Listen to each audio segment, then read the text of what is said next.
So he'll be kind of having a little look around, finds a headshot towards Device. That'll be his cue to leave. Apex wants the kill. Would love the kill. He's gonna walk out in the crossfire though, and therefore won't get anything at all. Did they get UMP? It's trying. Yeah. Oh, it is the clever way of doing it. They tried. Well, they saved one player with armor and a 5-7 as Glaive. Divide saves his Deagle, but like we said, this was going to be a full eco regardless. Did you see Tweeday's play where they did that? On this map, he was over in mid. He called for someone to shoot him the weapon. He was under drop, and then he pushed into the garage and killed them all with it. Wow, no, I did not see that. And it was quite good. There you go. Fast play towards middle. This makes a lot of sense. On the T side to do this. You've got a huge range advantage. You know the Rico. Molotov towards the sandbags area. Kiabi burning alive. Has to phase at some point. There it is. He's almost certainly dead. And his teammates won't be far behind him. It's going to be full mid control. Gifted towards G2 at this point. One Molotov finds that initial kill. And Apex doing some damage here with the P250. It's interesting that he's by himself. That's a bit careless, but he doesn't give away a weapon. So I guess it's not a huge deal. Should still be a very easy situation for G2 now to go into the B split. Kenny's watching towards Highway there. He will be doing some damage, but falling back towards events. Smoke off toward the tree as well. Rotation setting back toward middle instead. On the pistols, they'll go toward vents. Device and Glaive converge to catch off Kenny. And that's a pickup of a Galil. And that may be enough as well for them to hold on to said weaponry, especially because Glaive has armor. That armor might be beneficial going into the next round. I take it all back. Glaive, he wants to challenge. He wants to try and get further weapons down from the T's. That's not going to do much for them. And they'll get set for the first gun. They will indeed. This is always a good round for the T-sides to have. You know, they're going to be limited in terms of they might have the incendiary to defend middle and might have the diffuse kit. So you have a plethora of options in that respect. You go for a full set piece and know they can't really shut you down in return with their utility. The AWP is going to be unlikely. Device didn't buy armor though, so he just about brings it out with body armor as well. So that's something Astralis has got working for them going through round number 4 here, but a huge advantage in terms of their overall buy for G2. Having a look at the setup for now, it's going to be a default, and Kenny S looking for that aggressive play towards main entrance. Device is there, but he'll be at the quad position. And Kenny S now boosted up. Trying to get something rolling here. Good Molotov once again. I think dupreeh is in that position. You have to use the smoke that gives away that he is in the indeed, but Kenny S can't find the shot just yet. Still trying. Flash goes up, smoke misses. Kenny can't line it up because of it. And that's a bit of an issue, bit of a blunder, because now it leaves mid open. He doesn't know if dupreeh's falling back, but Body seems to know that as a player hiding in towards that position of Neo, it's going to be Kiabi. Oh, this is even better though. That smoke down lets Kiabi go back the other way. It actually lets him get out of the smoke. Kenny's miss becomes the reward for Kiabi. He is taken out by Apex in the end, but dupreeh still in behind the bags, has a tight fight heading his way. Yeah, and they think he's probably fallen back. So this is smart from dupreeh. Okay, Zipex, great backup. Actually keeps his teammate alive and another dink as well. Especially when he's about to throw the Molotov. It looked like, okay, they've solved it. They know he's there. Boom, in comes Zipex. Yeah, they were so focused on getting that mid control there. Shut down with the rotations from Astralis. 4 kills obtained so far, and Kenny S is going to be on 3 HP. So not really much he can do about this one. And it's going to be a close range or battle between Device and Kenny, and Device knows he's low. Brings out the USP and finishes it off there. You almost want them to just keep dueling with the ops to see how awkward it gets, but Device is having none of it. So he'll take the first round for Astralis by pulling out the pistol. Good plays in middle, missed smoke from Kenny. Actually did turn out to be quite costly in the end. Yeah, so dupreeh behind that sandbag position. He did get flushed out with the Molotov, but he drops the smoke, buys himself some time. He knows the T's can't really push onto him. He's got backup from short as well. Save alive just long enough there. Waits for a mistake to be made. The good flashbang, like he said, actually dislodged the smoke of Kenny S and made sure it actually missed and went down towards that Neo position, which was actually kind of interesting. There was a CT player used that as well. Very messy round overall, but quite an exciting one. We do have not so much a force buy here. There's plenty of money for G2, but they haven't got all in. They've got Tech9's head armor and MBK. He's the only player that's invested everything, and Shoxy opens things up. That's AWP as well. They can slow things right down now. They've got an AWP to play with and 3 Tech9s, including the MBK AK-47. So Kenny S, like we said, amazing on this map historically. Let's see whether he can get into 5th gear in round number 5. That works, doesn't it? Does work. I'd prefer 6th gear. Yeah. 7th, perhaps. It's not really the same. If you're running the CVT, you can go to 8 these days. Yeah. Okay, well. I've only got 5. There you go. Glaive, ooh, shoulder check. Backs off. You know me well, Henry. They got a flash out as well. Molotov in position so they can't push the ramp. Puts him into the small pit. Glaive knows exactly what it means. Gets the shot. But Molotov landing behind him. He's got to go aggressive. Finds MBK down to the end by Apex, who now runs into his teammates. Molotov, thankfully, because it would have done further damage than it actually did do. Lineup is perfect from Xyp9x, but it costs him in the end. And it's the Tracer's fault for doing so. The non-silenced M4. This one certainly is silenced, though, and so too is the man wielding it, Dupree, trying to slip into the beat tunnels. He is. He's no kit though, Matt, and only a couple of flashbangs, 3 Ts to find and a bomb to defuse. I think there's a kid on the site where there probably is, Glaive went down. But it doesn't look like he's even challenging this. You're not giving me much to work with, Henry. I know, you could have built up the hype there. Nah, it's fine. He's got one. You're right. I can't lie. I can't be disingenuous. I just said I wouldn't lie to you. Yeah. Try and keep that up. A lie itself. Well, 2 players remain for G2. That wasn't really even a force buy from them. They had plenty of money, as you can see, left over. They actually went for the more conservative route, which is a rare thing to say for French Counter-Strike. They went with 4 Tech 9s and 1 AK, meaning if they lost the round, it'd be MBK beyond the Tech 9 and 4 AKs into the next. They actually win it with aggressive play from Device, what he's known for on this map. Dynamic, kind of aggressive start towards B storage, middle, squeaky door. He went for squeaky door this time. Shockty takes him down, gives them an AWP, and then the round falls out of the grasp of Astralis at that point. So Device, he still has an AWP available to him. As again to round number 6 here. 2 UMPs, 2 M4s. This is the round Astralis desperately need. This will cost them 2 if they give it away. Device towards B this time, and he will be smoked out for now. But here's Kenny S and Co. Looking like they're focusing towards A storage. A boost coming in. And this is the silent way to do it, so that's absolutely fine. I think it's one of the UMP players getting up. It is indeed. That's Kiabi.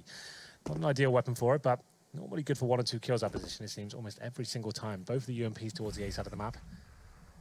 And Dupree patrolling towards middle with the M4A1S. Dupree gets toward truck. Xyp9x still playing in behind the red crate. Will have good vision toward highway position if they start to head that direction. There's only one lurking mid late, though. This will be a straight A take. Thankfully, for their sake, Kiabi boosted. And the smokes go down. Minute 3, they don't have to commit to this, though, and you're starting to see them back off. Yeah, so they've just baited out a lot of CT utility at that point. They dropped in Molotovs, flashbangs, a couple of smokes as well. And you can see they actually still have 4 smokes. They must have only dropped 1. So now the CTs have no kits. They still have the AWP device. And 1 smoke remaining. That's about it. Mid-control obtained, though, by G2. B-split looking very likely at this point is MBK. He actually gets towards the fence. The bomb's actually in A storage, you know, so MBK could just be trying to sell some presence towards checkers, and will be falling back indeed. So we have a player towards squeaky door. That's Apex. And the split will be coming in momentarily. Body to open things up. Ooh, here we go, Kiabi. Kiabi spotted from highway, though. That's the biggest weakness when you're in that position, and this straight A take works. Shocks wraps in, spots 1 a truck. Device sure to go down. Apex will take him. Too many men for him to handle. Not a problem for you, Henry. I know, but it's a bit obvious. Yeah, well, you laughed, so I just wanted to make it clear. You wanted to beat me to the punch? That's too obvious for me. I wasn't going to get that. Anyway, 5-1. Astralis, we said, going into that one is a must-win round for them after getting a reset in the previous. It's now potentially, I wouldn't say double league. They can buy it the next one. They're going to have $2,400 on the top of their 2K. So, or not potential for next round. They have to take a full eco here, though. I think just a couple of P250s. That'll be it. 5-1 for G2. I certainly favor them going into this one. It's looking quite likely for now. Apex, Mac 10 in hand. Very good for taking down CTs of our armor. Using a farm load of cash as well. Body finds the opening kill towards Dupree. And it's just going to be a bully towards middle, it seems, as he will be looking towards highway as well, joined by 2 teammates. Another A split potentially here as well as Apex. He's holding A storage. Good shot from Kenny onto Kiabi. MBK. Xyp9x at his position, not to be confused, because MBK's in the game, so I had to be clear. Xyp9x at MBK, able to walk out. Speaking of MBK, though, he is low over toward B. Perhaps we'll just call it fence for now, Henry. Yeah. In this instance. Just kind of gets a shot back, takes down Device, but it's the battle in mid with Xyp9x on a Mac 10. Not ideal. Yeah, he's no armor and a Mac 10. Not even really worth saving that to the next round. But we'll see what he can do. If he finds 1 kill with it, that certainly helps his buy going to the next one. Like I said, only $2,400 on top of their 2K on average you have for player right now. So 1 kill would be great, but he won't even get that. It's going to be another quite easy round there for GT. Was up against the eco of Astralis to get 1 kill in total, and this is the difficult round I was suggesting. So Xyp9x, he's the only player with significant money. He's got 4,700. No one can buy the AWP though, so Time to dig their heels in and see what they can do here. Astralis, maybe this is the chance to go for those flashbangs towards A main, try and find the first pick. The thing is, they don't actually have anything to work with and no device orb. This could be another really rough round for them. Nothing to defuse the bomb with, but we'll see what happens here. Round number 8. Body boosts have the red box. Like I said, pushing into A storage, it makes a lot of sense. Ooh. Kenny SO ready for it.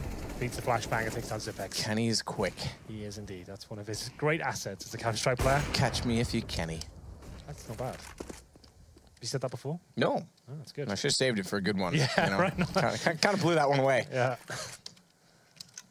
Don't tell anyone, Henry. They didn't hear me. I'll use it again. No one will know. Save it for Pro League finals, maybe. Keep it quiet. Yeah, element of surprise. Which game in the finals?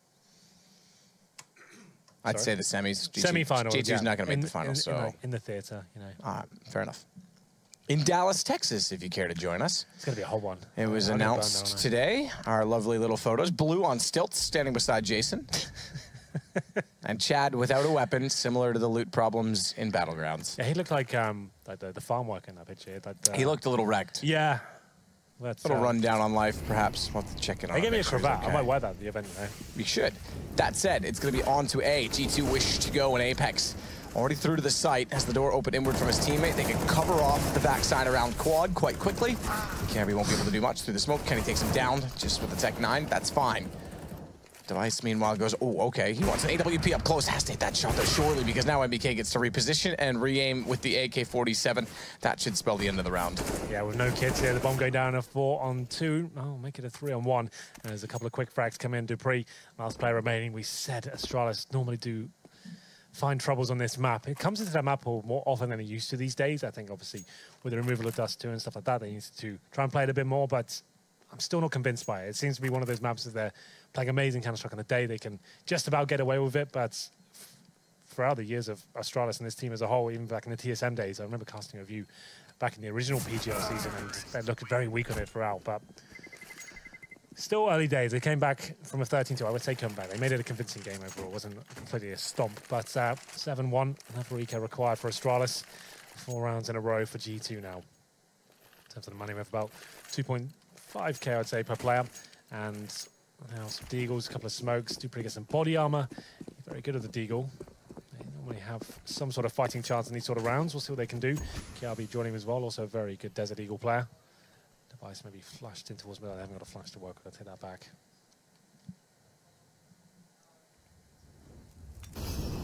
Double Molotov behind the first gap. I'm not sure what Glaive was playing at there, because there was enough to his right, or rather the peeker's right, his left, that he could have sat him behind the flames and not been spotted, but decided to stay open, perhaps go for the headshot. He just gets caught off.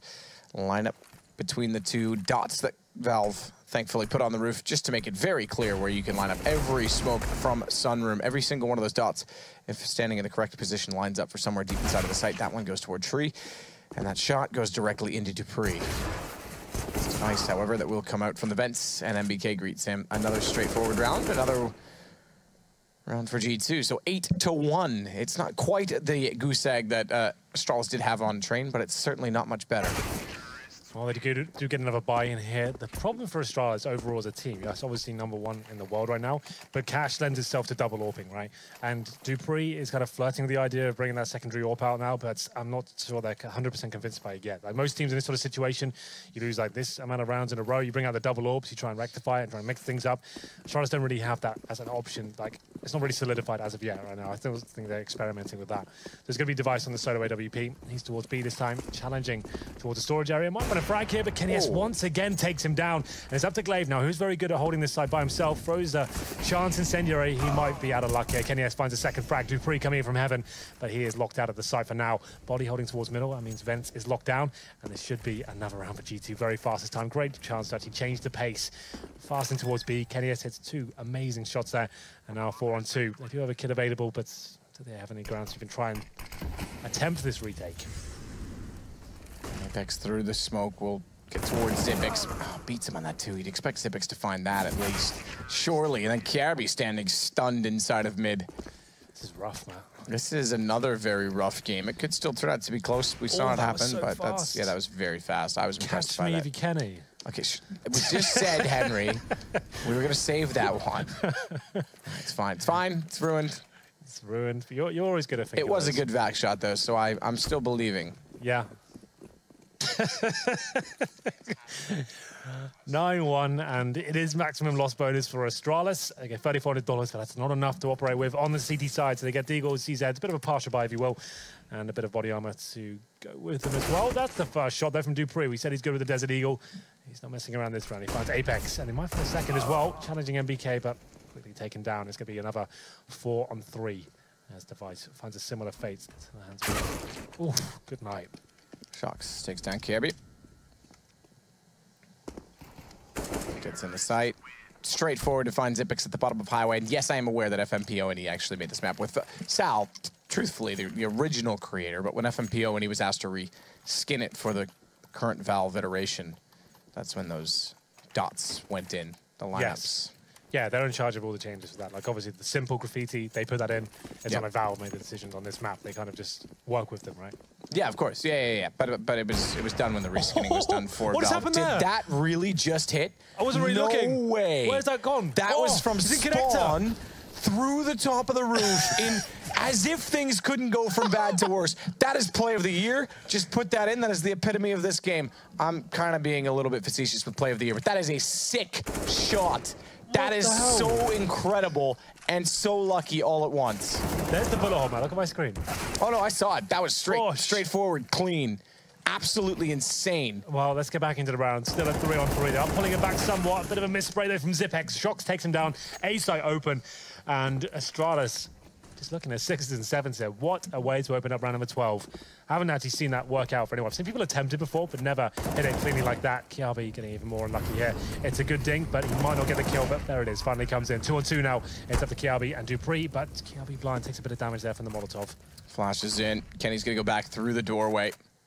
And it's Kiabi that starts to swing in, finds body. So despite that early shot, there's a chance they still don't win the round, but it's Kenny S. He's got the first already, doesn't realize they're both coming from the same direction, and Dupree will put the shot in that matters most to win the second round for Astralis. Now, they win this round, but only one stays alive. Yeah, that's a massive problem. They saved the AWP as well, so that's something. Have we got the replay? Here it is, in all its glory. This is insane. Boom. Device has to be so pissed by that. That is so triggering. Oh, good Lord. Well, there it is. That'll be on Twitter soon. I promise you that. But still, 10-2. And like you said, a difficult round considering Body's trying it again. Oh, no. He did it again. Oh, no way. No way. You can't possibly do that twice in a row. He's got the lineup perfect, and they walk into it twice. That is... Wow. Wow. I'm going to do that every match. Like, that is the, miss every shot, you don't take 1 in a million, and he does it twice. 2 different players, same spot. I have never seen anything like it. He's got to be just grinning from ear to ear. You remember that game when he crossed over to B and Dust 2 and Guardian hit him at doors every time? This is like his payback. This is his version of a mid-pick. Oh, God. What can you say? Breaks my heart to see him up, but I love it at the same time. 5-on-4 now. He said it's a rough round for Astralis, considering only one player survived. Device needs to step up here. Kenny S, though, has been his nemesis throughout this campaign, and we'll see whether finally he can maybe shut him down. Good incendiary to buy him some time, and Zipex, though, only gets 1 kill here. Make it 2 now with the UMP. Needs to do a little bit more, though. Only got the silence USP. Needs to reload the SMG. Not going to happen. 3-on-2, and this could spell disaster as MBK finds the 4th frag. Glaive now, 3 versus 1. And the UMP, no kip. This is not going to happen for him, I'm afraid. And it's going to be a full reset for Astralis and maybe a 13-2 half. Chances he gets a 3rd? I don't think they'll go anywhere near that position anymore for that. That's insane. Do you think, why is it Body doing it twice in a row? He's like, guys, I've got something He just must know the lineup. He just must know the lineup. There is a little, knot in the wood. Yeah. And that's where it happens from. The second time, he was actually slightly low of it. That's ridiculous. Chat went nuts the first time. I'm watching it right now, and people are just going Vac, I imagine, yeah. This is unbelievable. Buy a lottery ticket, Body. Oh, that's so sick. And Glaive goes down as well. We did set up a harsh reset. They might as well force into this round. They need the last 2 rounds. Another replay for you. The exact same replay we had before, pretty much. Same lineup, same shot. And, oh, I like this. We're seeing it from the CT's POV. You can just see what's going through his mind before he finds a bullet. Wrecked. Oh, my God. How angry would you be when that's happening? That might have gone through 2 walls. Yeah. The wooden one and 2 or 3? Because that one, he was hardly around the corner either way. They don't go for it this time. They nearly get a wall shot through the steel garage in the mid position nonetheless. And they're going to try and push into A main. G2 there to line them up, knock them down. Carry low. They will finally get a kill, but that'll draw some attention, no doubt. And the bomb heads down in toward mid. Not only that, look at B.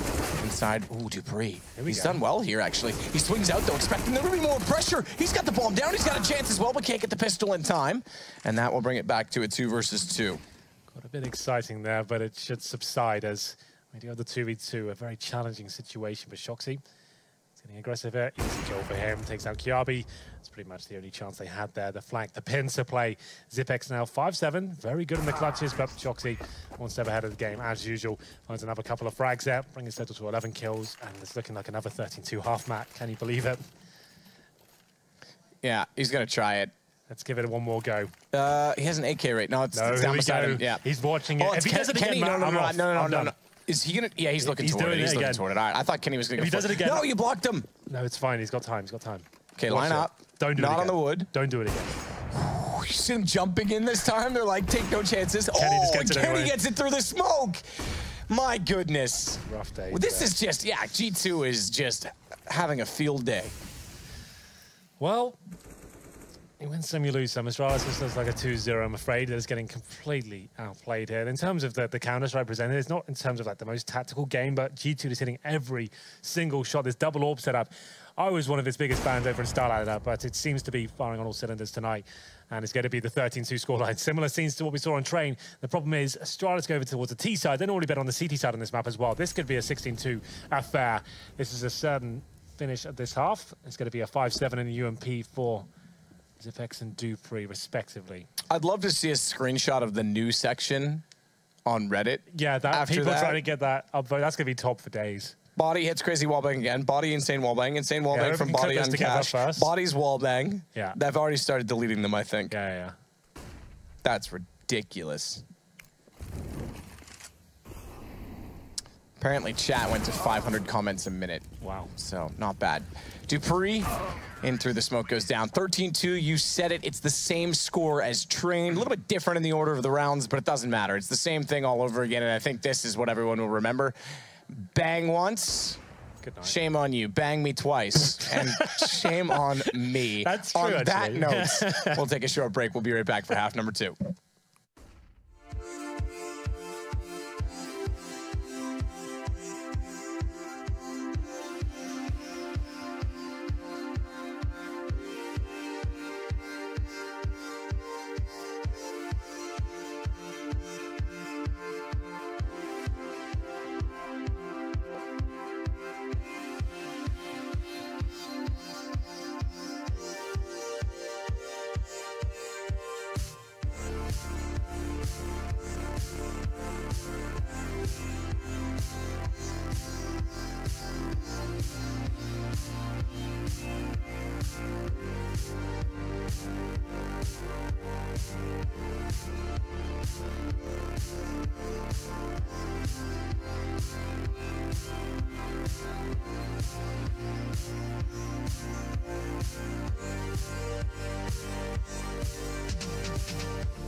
Well, we've seen a lot in our days, Henry, but 2 chance shot wall bangs through the middle of cash, back-to-back, no less, I think does summarize it all. 9-1, 10-1, and ends 13-2 G2 for the second map in a row. Now, last time, Astralis did mount somewhat of a comeback. I think it went to 16-12 in the end. Yeah.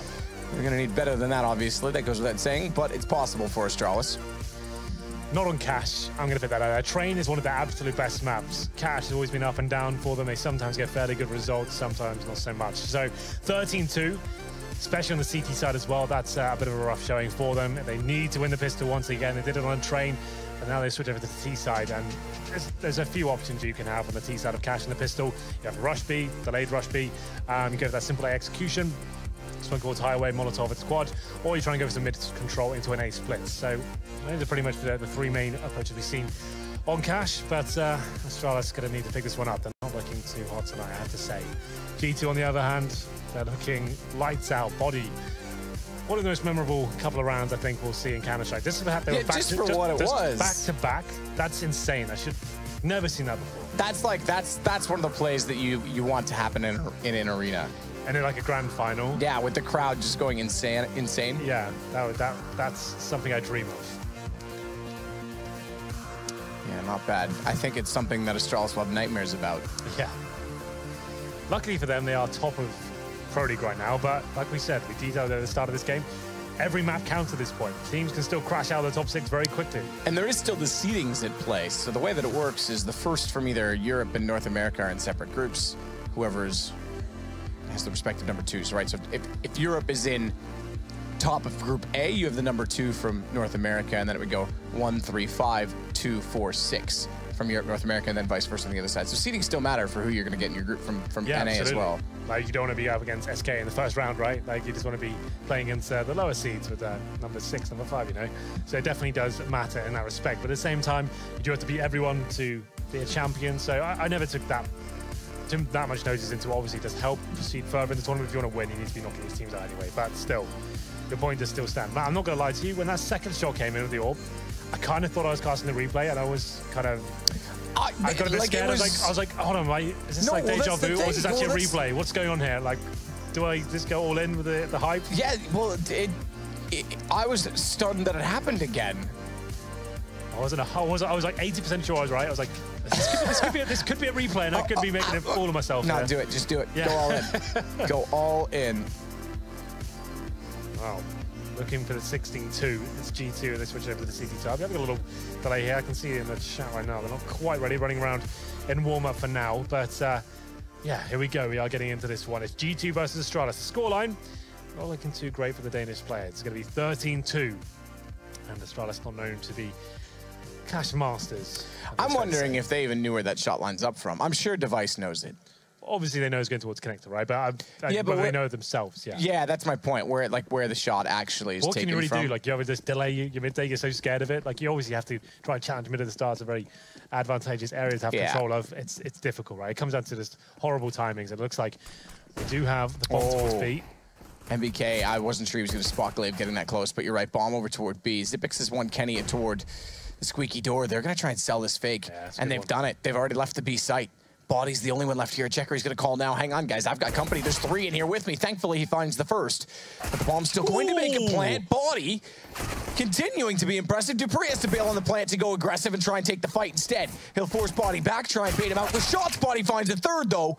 And dupreeh finally thinks for a second he might be safe enough to plant the bomb. Taps it again, forces them in. Good headshot. And it's a 2 versus 1. Apex making his way back over. Body with all 3 kills has given them a massive chance.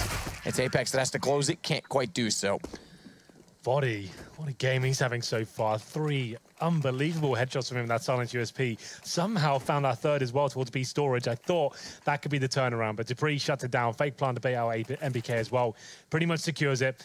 And Astralis, once again, they did it on Train, win a much-needed pistol here after going down 13-2. Really requiring a force buy here, G2. Might as well finish it out in the gun rounds. We've talked about this a million times, Matt. I'm not going to go into it now. But for now, it will be a force buy from the French side. Body with the UMP after getting 3 kills. He obviously gets an extra $900. So, SMG for him. And an opening kill from Apex. Why not? A spray through the door from Xyp9x will take down Apex. immediately after those. So they do still have the man advantage, though. Put out flames pretty much everywhere on the site. Both sides of quad, but not at the fence. That's because they've already got a dead body there. They can't imagine it stacked. Look at that shot from Kenny. Again, fast as he hits Xyp9x down. Body takes Glaive back. But it's Shocks versus 2 with smoke down, gap in it. To try and spot around. Gap was aware from dupreeh. Yeah, he had full awareness. The gap existed and it's the only option for Shocks to take. So keep your crosshair there and you'll find a kill. So here's the replay of Body in that B site. As you kind of pointed out, he's there in the B site by himself. The fake was successful. This third shot was the one that got me hyped. Like, look how impressive this was. Pins it in. Boom.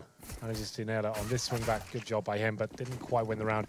And now we've got a bit of time to talk. I'll explain why the force by the CT round on the second in this particular scenario doesn't really make sense, right? You've got this huge lead of 13-2, and you're limiting yourself going forward. It's unlikely you win that second round force by, even though it comes down to the 2v1. He's going to the first gun round. You might not have the AWP on Kenny. You won't have the incendiaries. 5 players without kits is not ideal as well. If you have this kind of lead, it's beneficial, in my opinion at least. A lot of analysts agree with this sentiment as well. I know Chad is a fan of it as well. You want to make sure you just guarantee winning on the gun rounds and not giving anything away, not opening up the window of opportunity and going down to thinking, okay, we lost a lot of rounds, they just didn't have the money to work with. So there you go. Gabby tries to fire into Kenny. He backs off. Xyp9x behind the blue door. What if that door was red, Henry? Where are you going with this? Well, I'd paint it black. Okay, Rolling Stones reference. Xyp9x. Okay. It's going to go in behind the door. It's all the way over to fence. Apex, it still has forklift covered. They're not going to look that way. Careful. Device turns around. Apex can't hit the headshot. 2 players remaining over at B. And Astralis up to 5 rounds now. 2 in a row. That's not quite tic-tac-toe. Kenny S does get the AWP. He must have had a bit more of a modest round in his teammates. He gets the body armor as well. It's not as limited as you would have thought, but they do get 5 rifles out. No kits though. We said that'd be a bit of a problem. No incendiary. So you still have enough to work with. It's just not ideal. They don't have the incendiaries to deny that fast mid play coming in. And there's actually 4 players from Astralis heading towards B storage. This could be a very quick round indeed. Firing off bullets straight away. That actually should have the windows to start around. It does. It's quite cool. Shoxy playing behind the smoke here. Smoke down. Give him a chance to try and stay forward. He's going to re-smoke that. Bounce in. They're not going to see it. The smoke in front of them all, and the player above will take him down. Kirby's role to find that. They knew they had the flash in front, so Kenny couldn't do much beforehand in the smoke tunnel as well. Xyp9x blocked by his teammate ever so slightly. It won't matter too much. Textbook sort of round to bring to the table. Like we said, in these first gun rounds, the CT's limited. Except for that lack of smoke that was in toward tree. And no kits now. Now the round's over. They might as well save the weapons. That's fine. Keep your 3 weapons alive. It's going to be perfectly acceptable, but you can see Astralis there had a set piece ready to go from the get-go of that round. The CTs, they force-spawn that second round. They'll be able to hold us off. We get that bomb down nice and early. We get the trades going on. They're going to have a rough time retaking that B site, which is exactly the case here. Kenny is unable to do anything into this round. He'll be saving his AWP, sure, and they will be able to buy into the next round if they keep all 3 players alive. But Astralis now finding the first gun, and they probably will go hunting. I can see 1 player towards highway. That's Qore. He doesn't fully commit just yet. Device looking in T-spawn. I don't think they'll find anyone here as Apex cowers behind the van in CT spawn. He'll be staying alive for now. So I can drop over some UMPs and get 5 players equipped with weaponry here. 4-0 Astralis. Here we go. Yeah, that's big.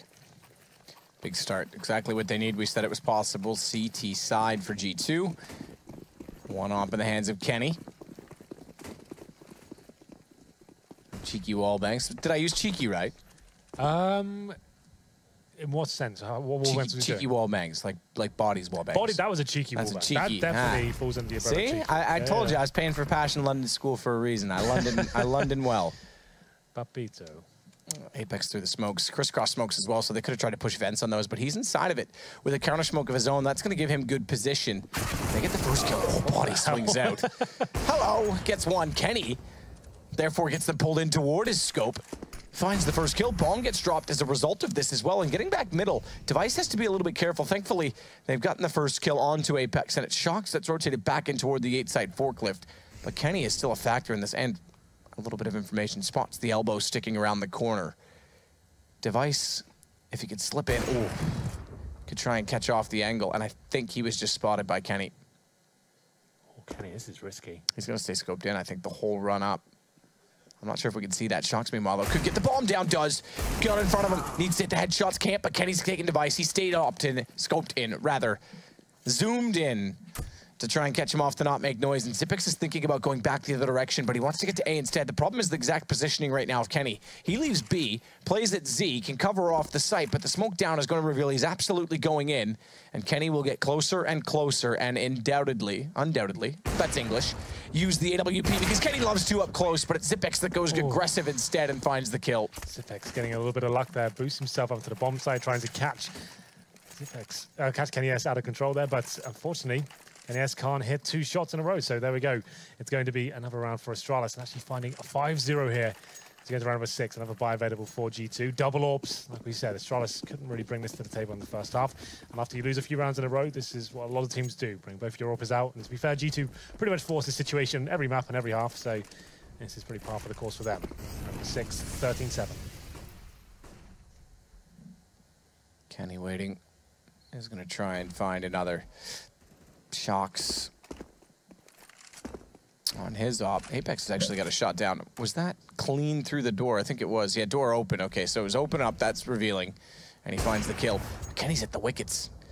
Tags the lag of Qore. He'll smoke off the door. Potentially sit back inside of the site. Leave Shox over toward B. They're not yet rotating body all the way out of the site. The opening kill is significant. The damage as well. This could be G2 finding the 14th round quickly. Indeed. HP, like you pointed out, Dupree has made it towards the vents, so they have mid-control at least, but Body once again looking to be a thorn in their side from the back of Checkers here. M4 in hand. Has got a smoke to extinguish the Molotov if it comes down to it. It's a very common Molotov position. Just holding the tight angle there as well. It looks like a B split. It's going to be very likely here. 45 seconds remaining, 2 players in B storage. One in the middle, one in the vents as well. Dupree gives it away, and he might make his make here. Body knows he's gone. It's Shox to get one. Body's got the crossfire. They're baited into it. No idea. Bomb down on the site. Xyp9x the only one left. Gets the first kill onto Kenny. Knows, though, that Body is in toward Checker. And doesn't even matter. Shox peaks accordingly. 14-7. Now, this is where they got halted last time on Train. And it looked in doubt for a moment. This time, will it be the same or not? Yeah, it was Device went towards Squeaky Door in that previous round as well. He's having another rough game, Matt. 6 for 17 on Device. Yeah, I was hoping you wouldn't point that out. No, that's one of your fantasy picks. That hasn't gone well. Glave's on 10 and 18, so it's not my night. No. And I'm just going to pretend like I didn't care the whole time. It was that's normally your go-to, isn't it? Yep, that's I don't care. The catchphrase of Matt. Yeah, I don't care. Yeah. Meanwhile, crying in the corner, but I don't it's fine. Well, it's a 5-on-5 for now. Shoxy aggressive in B storage once again. This is the footsteps of Dupree, though, who will be falling back, but his Apex once more. Same kill towards Device this time with the AK-47. Kenny S pushed up in the Squeaky Door as well. Great positioning from the CT side on a 5-on-4. They're looking very positive to actually get match point early on this time. Well, Glaive says something about that, but Xyp9x is downed by Kenny. Qore wants to try and catch him walking back in from Squeaky. Pre-fire from Kenny. Yeah, it gives his position away. Yeah, and it also means he had to reload the gun or rebolt, whatever you want to say, the gun, and therefore he could easily be taken down. Uh-oh. Yeah. Say goodbye to Dupree. Oh, I hate to see that. He had no idea Shoxy had pushed up in that position. Finds a chance bomb at T-spawn. Round over, match point obtained by G2. That should be it. There's not really much money to speak of on the Danish side. As about, well, to be fair, we have got 2 players who can buy rifles. The rest of them, though, will be on pistols, maybe UMPs. We'll see what happens here, but this should be the end of it. I was thinking, by the way, sorry, carry on. No, it's fine. It wasn't good. It's a relevant point. Go on. Well, I was going to say the next knife they should put in the game is a broken glass bottle. Oh, it was a completely waste of time. Colin. Yeah, that's my point. Right. That's why I say carry on. Don't mind me. I was going to say, like, they try to finish things off and train with the auto snipers. There's none of that nonsense. This time, it's a pretty standard round. We've lost the double orb setup. And Kenny S this time towards quad position. Default, you can see a straight line on the mini-map there, watching every position, and maybe a set piece towards A. Smokes on the A-bomb side, try and shut down Kenny S. They haven't got a Molotov to take him out of position, though. Smokes come in. This looks like the final commitment. MBK trying to shut them down, but can't get it. Oof. Kenny. I talked about his quickness, tries to go back over toward quad. It's Astralis, though, all the way through. Pistols and 2 AKs. The AKs are the ones that are weak. The nades are going in toward the AKs. Doesn't land. I'm not sure where that nade went. Surely you would have thought it connected on at least one, but Shox will start to work up toward the truck. He's going to be stared down, pop flash out of the corner. Not sure if he wants to bounce it or just peek it. I think he'll wait and try and do economic damage. I think you might be right here. For once. Shoxy holding towards CT spawn here, watching the connector as well. If he ninjas this map, oh, he hasn't got a kill. I was going to say, is he thinking about that? I think you can see Zipex and now Dupree considering that being a possibility. They certainly will. Zipex finds the final frag. So Astralis there up against it in terms of the buy. Managed to put it off with a clean sheet as well. Everyone's staying alive, pushing through the smoke and finding that first kill on Forked. It was down to Kenny S. Hit some very fast shots, couldn't do it. And maybe it didn't kill here for G2. Let's not force ourselves into that same sort of rut with the money. We'll make sure we get full guns out and let's close it out with 1 round required. So that's absolutely fine at this point. Deagles across the board for G2. Kenny S brings out some armor as well, interesting enough. Considering he's the AWPer, you wouldn't necessarily expect that. Oh, body. I thought he was going to get that lineup perfect. That works. Yeah. Yeah, look at my teammates at B main all you like. In through the vents goes Glaive. Down goes Shocks. Apex will get Dupree back. Smoke. Oof, not a matter. Oh, it might now. Bomb goes forward. Kenny, headshot. Smoke down now, but Bomb's inside of it and far enough as well that even if they try to grab it, their feet will show. And Kenny's going to sit immediately on that bomb. However, the Molotov through. That thwarts all plans. Yeah. Well, dicey than it had to be, I have to say. Crossing over with no smokes, never going to be a fun time for anyone. They'll get away with it, though, only up against Deagles and unarmed players here. And Kenny S, he's found 1 frag with the Deagle. Bomb planted, though. He'll be retreating back towards the vent. They're both very low HP. So not really much they can do here, I'm afraid. Astralis will be taking round number 9 here.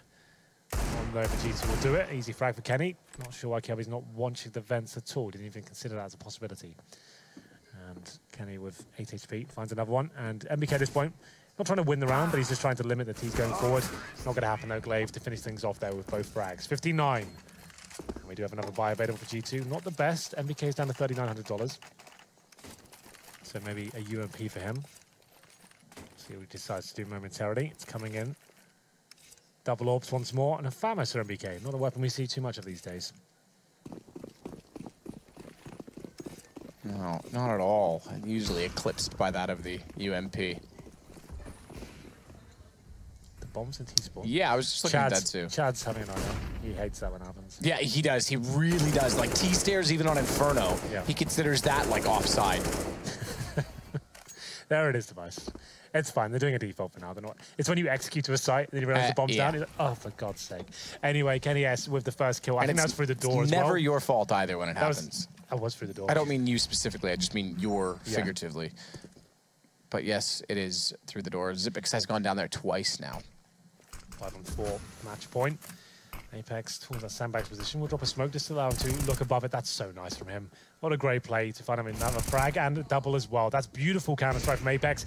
Round over, game done. 5-on-1. Glaive now, bomb in hand, but pretty much you can do with this. Might get a couple of kills, but that's going to be it. It's going to be G2 walking away with cash as well. A 2-0 in terms of the series overall. A dominant performance for them, and I have to say, Astralis never really showing up in terms of Counter-Strike overall, really. Yeah, and my fantasy turned into a nightmare because I've lost just about everything that I had going for me. It's all gone wrong, and things are going to go right. We're going to head to Jason. Things are going to go right unless you're planning on frequenting the ESCA servers coming up this next week, because Body showing off that spam, that is going to be all over the place in every cash game. So just be very wary what maps you choose to put in the veto process for those pugs. Yeah, that timing was filthy. Two in a row. Yeah, it was nice. It's like, I guess if you're like the first guy through, it was Device, who I think got caught first place. So they're going, how is it that quick? How, you know, maybe you're just considering normal wallbangs. They won't know where that came from until like they'll probably sit there and go on HMTV now or Twitter and be like, yeah. Great. Well, when we saw it from the Caribbean point of view, and it looked like he didn't even like round the corner of the wall and just dies. So let's kind of put that in perspective. The chance of that happening twice in a row, let alone once, is like, what, 5%? I throw a lot of statistics with Sponge. Last week it was the 70% success in the B takes. We have Inferno soon, Jason. Yeah, we'll get back on it, mate. We'll get the stats back up. But the chance of that happening is ridiculous, right? Yeah. And I think that helps set the tone of that match. You look at the pistol round from G2. Oh, let's smoke connector. Let's run up highway. Oh, God, yeah. Throw a late smoke and then run through that smoke as well. Device was sitting in it. He must have been thinking, what on earth are these clowns doing? Because that's the most counterintuitive thing, right? It really is. You're running out of a smoke that they could just be watching, but I think they saw the smoke come down and they're like, well, you know, they're probably going to go back, maybe a B split, maybe something else. They went up on the catwalk, they rushed the smoke, and they were able to turn that pistol around, and it just spiraled from there. Those were the things that some of the French teams did when they were like winning majors and stuff. They're like, you know, 2015, 2016, like those were the things that just somehow, this is the spam, obviously. So sure, he figured that out. Yeah, okay. So he might have a timing, right? It has to have a timing. Even the chance of that is still ridiculously slim. Like that kind of stuff just doesn't pan out. Hey Jason, do you want to a B stream update? That was my next thing. I would love a B stream update. So we have mousesports taking on Hellraisers. Yeah. Mousesports won the first map, Mirage, 16-12, and they're on map 2 right now, which is Cage. Oh god. Mousesports are winning 12-7. Ooh. Oh, how's our boy Rops doing? He's okay. real average. Doing okay? He's got 12 Real kills. average. Real average. Yeah, it's right in the middle. It's better to be in the middle than on the bottom. He's Goldilocking, I think it's called. Interesting term. That's Right in the middle. phrase. Yep. Okay. Cool beans. Yeah, this was fun. Thanks so much, guys. Yeah, so these we're gonna see some of the standings, Oh, the changes of now we're what's come. As if There is no that's way. happened. They were Last to first. They were literally last. Like not figuratively. Like week 5, I think. Now, remember some of these French sides in the previous Pro League finals not too long ago went from being the last to ever to qualify into the offline finals. This is with Shock's Body, people like that, and then they got to the finals. So they were the last people to get into the top 6 qualifying spots, and they went through to the finals. That was, I think, against SK. I now believe it was might like be a Luminosity. brawl, right? It was a best of 5. Yeah, it was that like huge long run that was in London not too long ago. So, you know, as much as you can't write those G2 boys out, you really can't. They have turned it around. It was always meant to be that long investment, that long project. They said it in the interview, and it's come through. Well, you also have to look at Astralis. That went from 1st to 4th. So, I mean, now... Rough times. Yeah, I don't know how secure you can ever feel in these European standings, but, I mean, we'll keep track of that. We'll show you guys, as we always do at the end of the evening. That's it for G2 and Astralis, the hot match of the week. 2 maps to G2, surprising in that sense. Train and Cash both going their way. When we return, it's going to be Virtus.pro taking on FaZe, and VP needs to get back on form.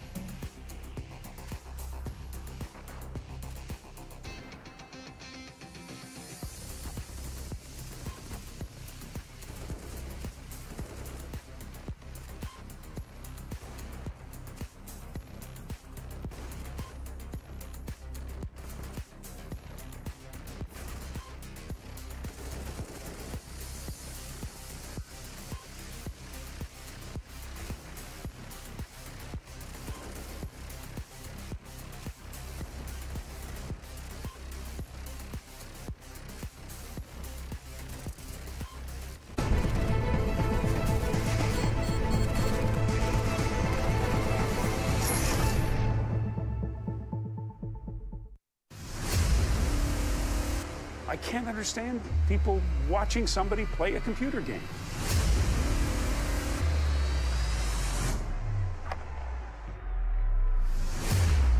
It's still not a sport. It shouldn't be on a sports network. But I don't know if athlete is the right word.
This is your chance to actually make it into the Pro League, be a professional Counter-Strike player.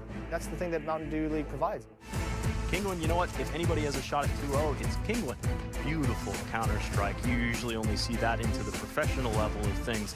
We are one of the youngest team in top 20. Many teams can underestimate us, and we can surprise them with our tactics, show our Polish power.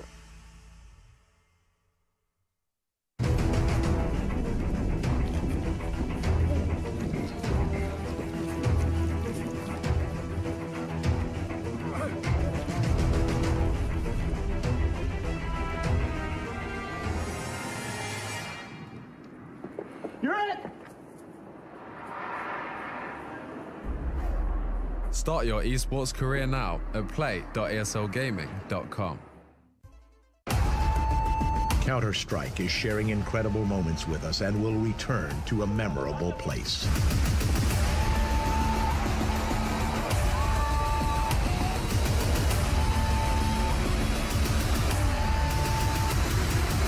Get your tickets now at proleague.com/Dallas.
ESL Pro League is brought to you in part by Logitech G, Pay Safeguard, Legion Lenovo, Mountain Dew League, and ESEA.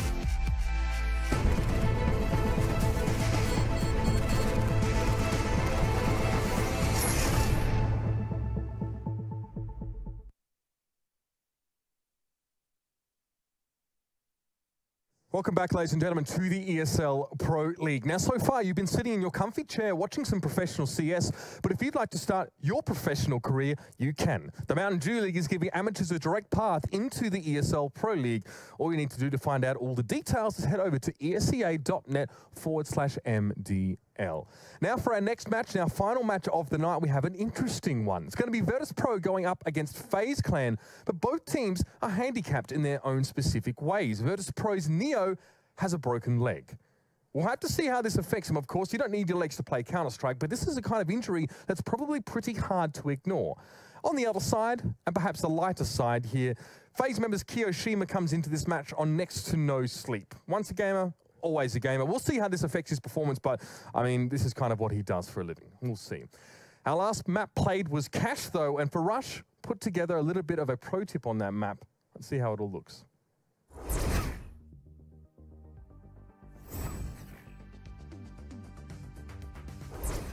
Hi there, future pros. Back to Cash, but don't worry about it, this one is completely free. The smoke for you all today is an A main Cash smoke. It's a fairly easy one, so let's get into it. Get into this corner. Aim at the E in the text above A main, and just throw it. This smoke will leave a slight gap in the right corner. I suggest holding it with an AWP and look out for some terraced toes crossing by.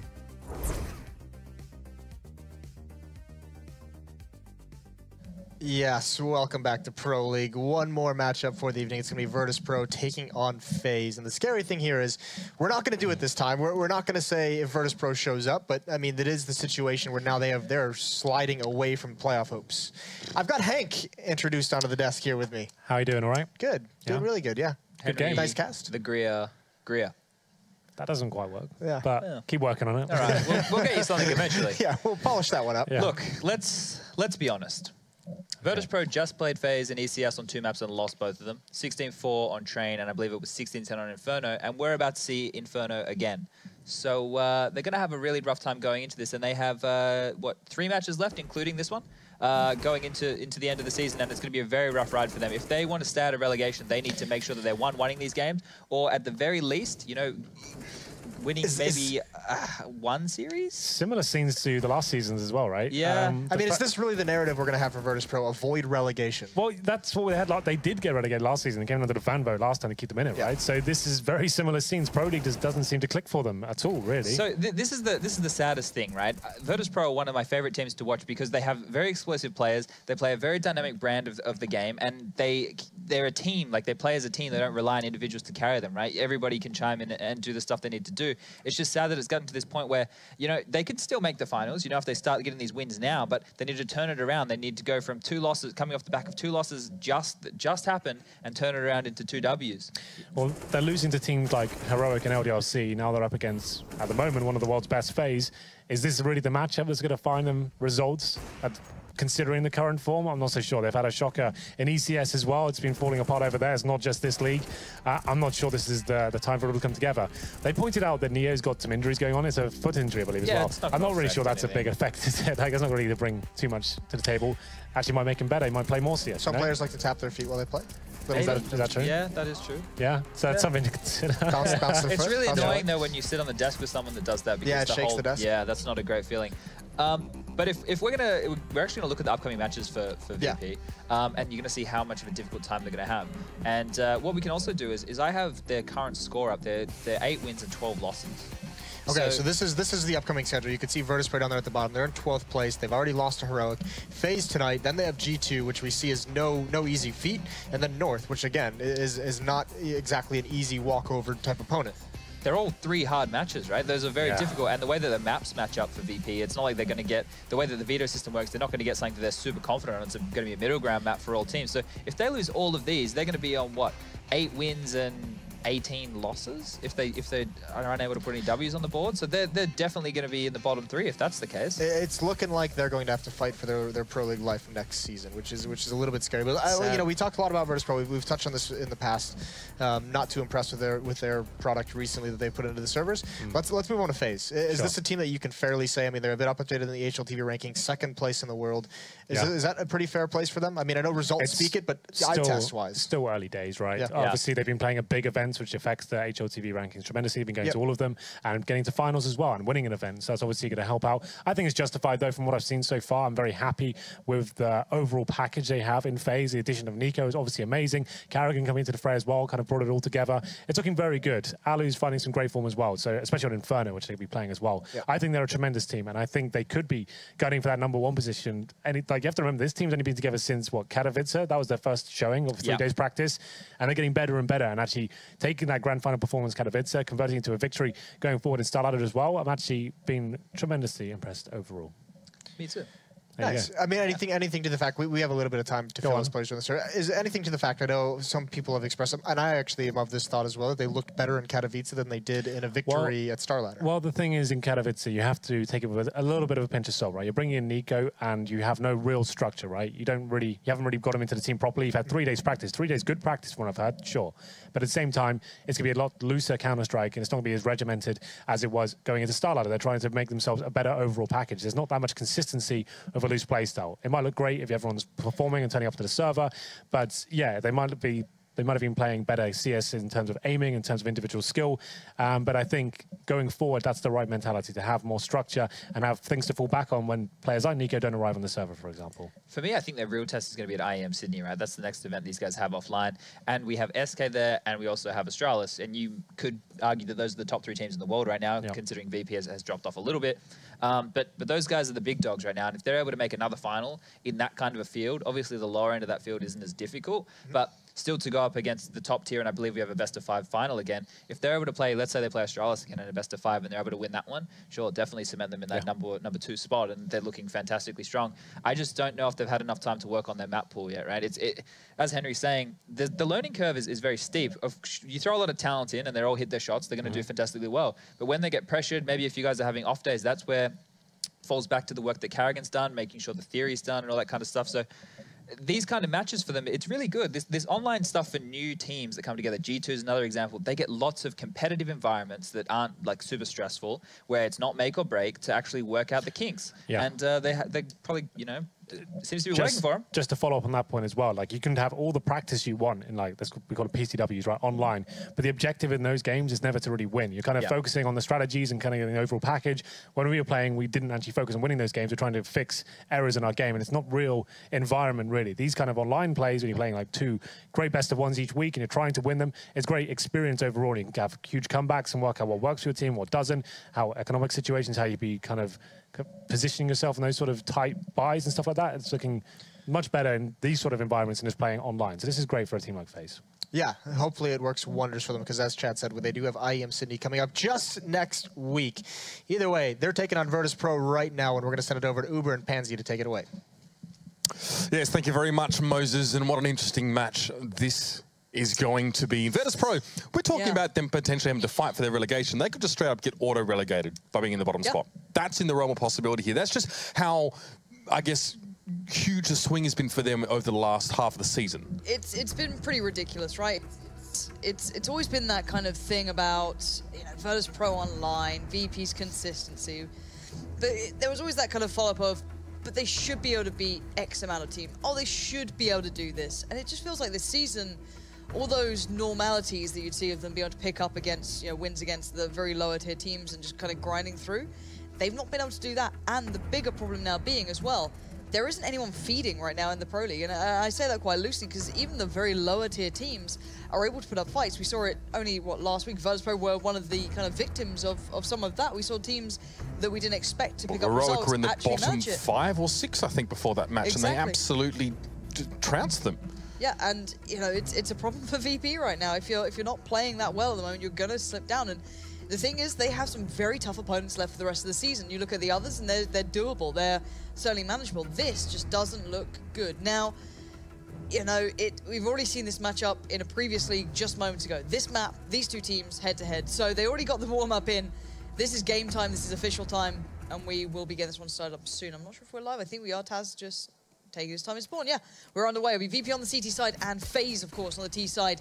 It's been done before tonight, but we get to do it all over again here. That's it. We get a lot of VP lately, and I'm kind of glad for it because it's definitely been quite an interesting swing back and forth for these guys. However, Bialy's already made his way up and towards that second mid here, so he's a little bit pinched out, and Kio's going to be able to just do a quick 180 and find him. That's going to open the way and the door for FaZe to pressure in towards his A side, and Pasha has to try and hold that. Only one man, he manages to take down Nico. That could be the least of his problems, though, now. The rest of FaZe are going to barrel in towards him, but time is being bought. And FaZe having to be a little bit cagey about this. Yeah, but they have every piece of control. The map is theirs. FaZe look like they're playing...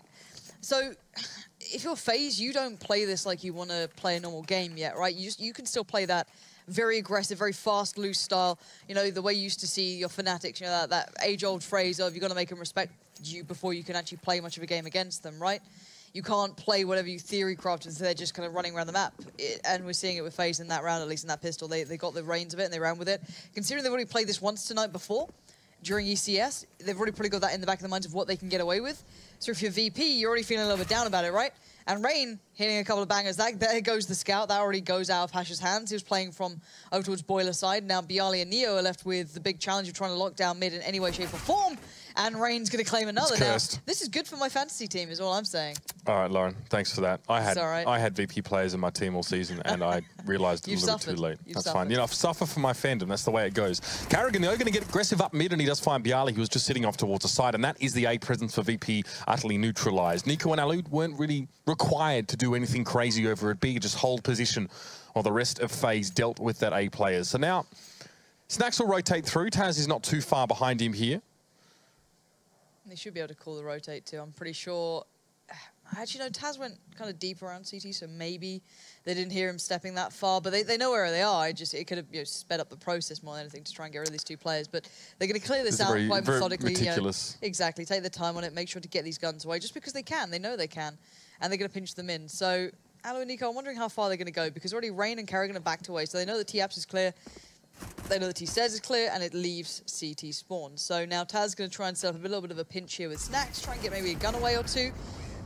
There goes Nico, but Alu is still there. But Snacks will find it. So that could be something recovered. No weapon. Nothing to hand. Yeah, I mean, running out of time there towards the end of the round, not much to be done there. Still, decent little moment here. This was Rain doing that pistol round, if I'm not mistaken. Did he even get hit then? I think if he did, it was barely. Yeah, slightly tagged up, but pretty comfortable stuff for FaZe over the last few rounds, and Rain has had a good start to this match, 5-1. He's not even buying into this round. He's chilling. He's got a USPS. He's ready to pick up all those rifles if they get dropped. He's just gonna have a great time of it. Why not? He knows that VP have almost no money, because VP went pretty heavy into the second round, and they only got Snacks to stay alive, so they don't have anything to play with here. They've gone for the B stack. They've got for 2 players boosted up, have they? Yeah, 2 players boosted up. That's quite unique. That's a little different. We saw... I haven't seen that before, yeah. Throwing my mind back to Team Secret doing that ridiculous, was it 4-woman boost, I guess? I could see all the way down Banana, but 2 will do. That's fine. I don't think it's going to make much odds here. You can already see that Rain and Karrigan are both eyeing up, trying to get a little bit of play going towards middle, just taking over control, leaving Alu all alone down by Banana. He's going to keep that in check. It's just Neo sat on the site. He does have a P250, so maybe be able to get one down if he's holding the angle. Yeah, there's that. That's actually just Rain gone, who only had the USPS, but Neo's going to do something a little spicy there. Karrigan going to feel the brunt of that, but by now the bomb should be going down pretty swiftly, and Alu's still got the back. 2 players, though, are about to come his way. He could be overwhelmed here. He needs to be a little bit careful. Bialy, the next around the corner, and no, the second is dealt with pretty comfortably for Alu, just left in that position as a pivot and to receive any of the rotations. So the only player for VP to really highlight this round was Neo, broken leg and all. Opens up quite nicely. And Alu now just cleaning up a little bit through mid. It'll be Taz. Probably thinks better of engaging here. I mean, he's got nothing to lose, essentially. He hasn't really brought anything into this round. But again, it's a 1v3. They've all got weapons. Back away. Maybe there's a gun dropped somewhere he can find. Just hoping something down mid. Maybe even a pistol that he can recycle from one of his fallen teammates. I think it was a P250 there, but Nico sees straight through it. And through the hole in Taz's head. Yep, there we go. All right, first 3 done. That's fine. That's what it is. And to be fair to FaZe, the 2 rifles that they actually invested in still maintained. Qore and Nico had both of those. So reinvesting into 1 towards Rain, 2, one of course towards Alu, and then Karrigan back on the UMP. That could have been actually dropped out as well, or kind of kept over. So that's not too much of a bother, but very light utility on VP. So they can't withstand much. They can't do a lot of play down towards second, from Bananas. They're going to play up second mid here right now, FaZe. Maybe get some apps control going. I just want to see how they play this one out. So far, it looks quite fast and loose, quite aggressive, like they're looking for these fights. They're wondering, oh, this is nice. That's the flash right through. That's Fnatic-esque if you're ever going to see it. They used to love these very quick up mid plays, and they're doing it so well. Rain found the first then, but it's Karrigan and Nico to follow up the pressure, and the ACER is theirs. You know, VP could do nothing then but just sit and watch. FaZe are playing a completely different level game here. It's funny, and given we've already seen this map before, Virtus.pro still don't really seem to be able to read what's coming at them from FaZe Clan, and Alu receives Snacks, and these weapons brought up into this round amount to very little for Virtus.pro. That was a buy, and the weapons all fall by the wayside as FaZe put another comfortable one in there, and you can see Rain 6-2, Alu 5-2. Very comfortable opening here, and VP just completely dashed aside. That first opener, I think it was from Rain off the back of the flash in up and top mid, and VP just couldn't handle it. Yeah, really nice. I actually like that piece from FaZe. I think it's quite fun to watch. It's pretty aggressive. There's the nuke down mid. It's going to find one victim. Rain there. Going to be on the receiving end. Karrigan took a little bit of a lick of damage too, down to 50. So not bad all in all, considering it's a very light investment this round. They do have the P250s as well. So any damage done is good. It kind of, I guess, alleviates some of the pressure. Another nade comes out. Not so effective this time, and the follow-up didn't quite get around the corner enough to hit Nico. So smoke goes in. Just a bit of a CT1 flash to follow. Actually, that could go towards, excuse me, that's towards Coffins. So now, looks like FaZe are turning around and looking for other options. No rotations forced from that work from Nico over on the B side here, but this may allow for a bit of a wrap attempt here. They know that Neo's moved back in towards Library here. Smoke going down, it's actually just behind Alu here, but even with that, Snacks actually picks him up. Nothing but that P250 here. VP have a little to work with, but they managed to make it happen so far. Yeah, and Kerrigan's very much alone with the bomb. And now rifles trickle over into VP's hands. VP had nothing this round. They had the nades and a couple of upgraded pistols, but no armor to supplement it, so you can see a bit of an issue. Even with the recovered guns, there's still a problem afoot. They can't withstand longer fights. Now, Nico's looking for these guys. Qore's making some noise, making this situation almost possible for Nico to excel in, and now you're going to see the crunch coming in. Bialy's position duly noted. Nico's going to hunt it down, but will he expect on towards the default on site? No, he doesn't. Bialy gonna claim that one, and okay, VP get around on the board. That's not bad all in all, considering what they started with, but it feels like FaZe just kind of, not necessarily took it for granted, but didn't exactly come in with the, you know, full plan in mind. But now we're gonna see a decent buy from both sides. AWP out for Pasha, and an AWP currently sat, I think it was on Qore for a second, might just be dropped across towards Alu. Now there it is. So we get the AWPs to be seen. Pasha with a little bit of a spawn, I think. He could maybe do something with that. I wonder if he's feeling up to it.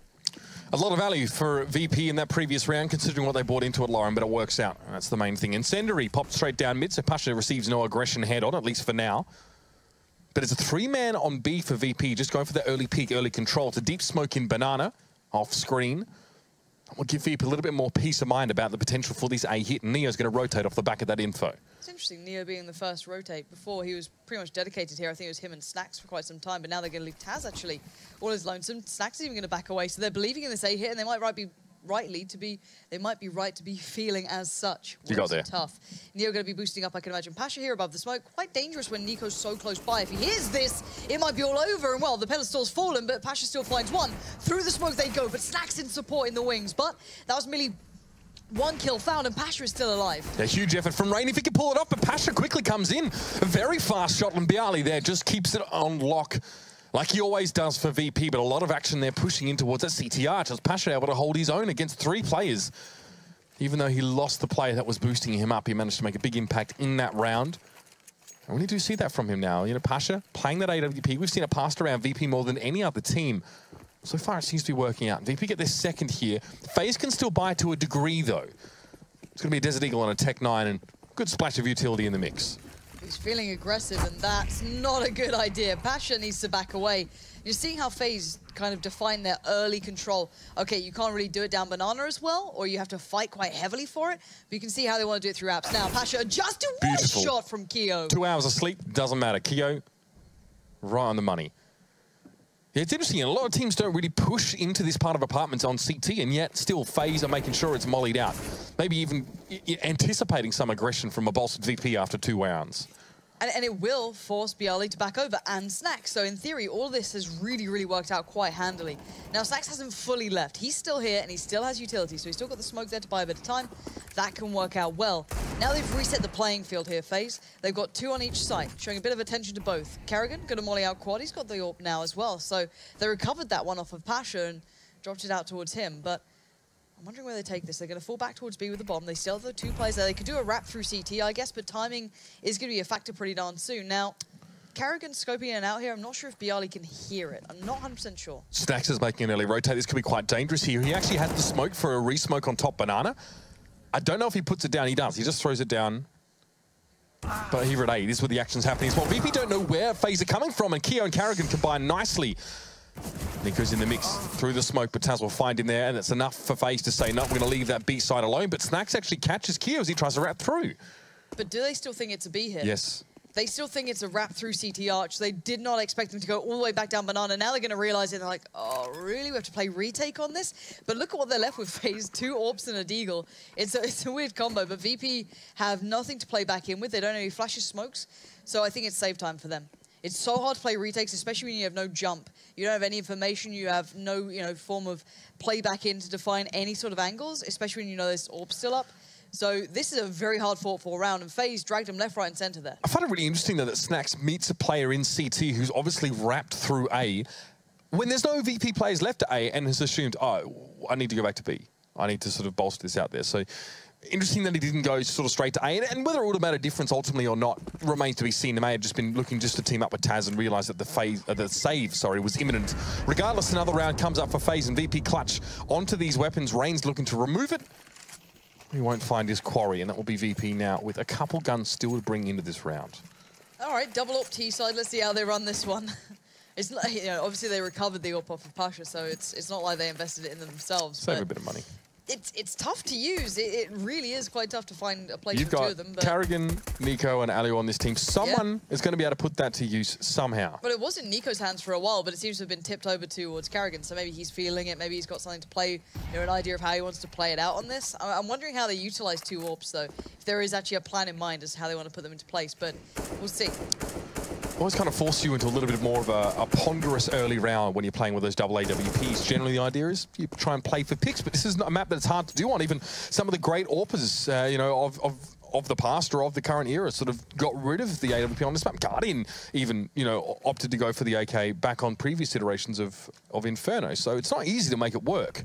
Definitely a lot more challenges on a map like this. Yeah, and VP are dug in pretty deep here. You can see on the side, you've got Bialy and Neo there.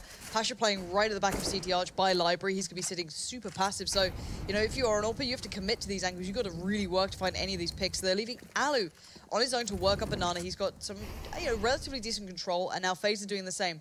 They're trying to take over the real estate towards A, find some play, you know, find anything, a pixel out of place, but VP are moving. Yeah, Pasha, if he plays up CT Arch corner with this Mag 7, we've seen this before. We've seen him, I think, pick up 3 from this position in one of the matches earlier on that went to multiple overtimes. I think it was ENVYUS here, but Pasha being pressured up close, needs to get this Mag 7 on target, and he finds Karrigan. He at least gets him. That's now going to relieve a little bit of the pressure, but the rest of VP on A are fallen. Pasha now is the only one left, and Ali meets him as he tries to get a better position on A, and this may well just promote another save round for VP. Very likely, unless they get a kill in the next 2 seconds or something big happens. Yeah, it's time to basically go for a couple of exits, maybe hold it down, but you kind of felt maybe something would have happened there with Karrigan and the Pasha little battle going on, but once they got, you know, Pasha out of the way, it was floodgates open. A's theirs. Great play through short as well, coming in on some really nice timing, even though it was a really nice little flank. I like that. They're hiding the AWP there, so neither Taz nor Snacks can pick it up to take it into the next round. I like it, and now they've kind of gotten rid of one of the AWPs. That's fine. Double peek him here. And yeah, they can just play into this. And to be fair, FaZe's money is okay as well. And now Taz being found. Snacks might try and find that AWP if he's thinking about it maybe after the time. And he's thinking about it, he can't get it, obviously. It's hidden away, nicely tucked away. So, all in all, VP's money now in the trash can, pretty much. 2K sitting on Neo, Taz, Bialy, not good at all. You're kind of looking almost in double eco territory, hence why the drop's coming out from Snacks. He's been dropping over just a couple of pistols. Now, they did win one of these rounds before, so let's see if FaZe have their head screwed on correctly this time. 3 to A to start with here for VP. So probably no early aggression here from them. No playing up close with these pistols, not even around that little corner that Karrigan's just looking at here. A lot of Molotovs being thrown down, though. This is just in case that was going to happen, in case it was going to be close plays with the P250s. Karrigan, though, taking a hell of a lot of damage from those Molotovs here, and Stacks gets a double spray down. That's the only rifle on the side of VP, and it's yielded 2 kills over at the B side of the map. Now, Stacks is already rotating over to A, already heading to try and help Bialy up, but Rain's not done with B yet. There's a 3v3 now, with all things being even up as Ali and Kiyoshima make their contributions to the round. And Bialy's pushing deep for this one. He may well be able to catch Kiyoshima off guard, and he's not ready for it. P250 does its work. Yeah, these anti-egos seem to be a bit of a problem for FaZe at the moment. This could be a couple more rounds, maybe towards VP. Lovely shot from Taz. Oh, wow. my lord. What a shot. The follow-up, all right, that's impressive, Taz. I'll give you that. You've had a rough game so far, but at least he delivers when he's given the test. But now, 2 out of the 3 rounds the VP have won have been on pistols. Yeah. And I'd love to say that's just VP being, you know, nutty on pistols or having some great theory-crafted piece in mind.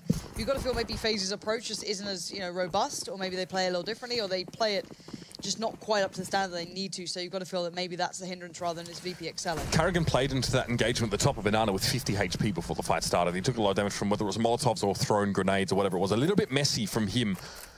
Obviously, FaZe were hoping to beat Virtus.pro to the punch and prevent them from actually digging themselves into good positions to play from pistols with. What? Kyo shoots Rain in the back. if I'm not mistaken. I don't believe it was a grenade thrown. He's like, yeah, Rain, you go first. This is your fault now. This is an explosive play through from Boiler, but no one's there, so they're going to have to play up short now. You can see the smokes are there. They're kind of being halted. This is nice for VP. Smoke there's really They're strong. buying a lot of time. Now, Snacks will be able to rotate around the back, catch Karrigan in the heels. That slowed this whole piece down. So you've got Neo, Pasha, and Bialy, all three players on this site right here. This turtle is nuts. Yeah, this is so tough for FaZe. They're desperate for someone to play into this, and Bialy's going, looking, this may be an issue, but they're surely going to back off from this. Smoke on balcony means Alu, who's at great risk if he springs forth from it. He's definitely not going to get the first peek. Nico, though, sprays down Bialy. He comes out and challenges for whatever reason.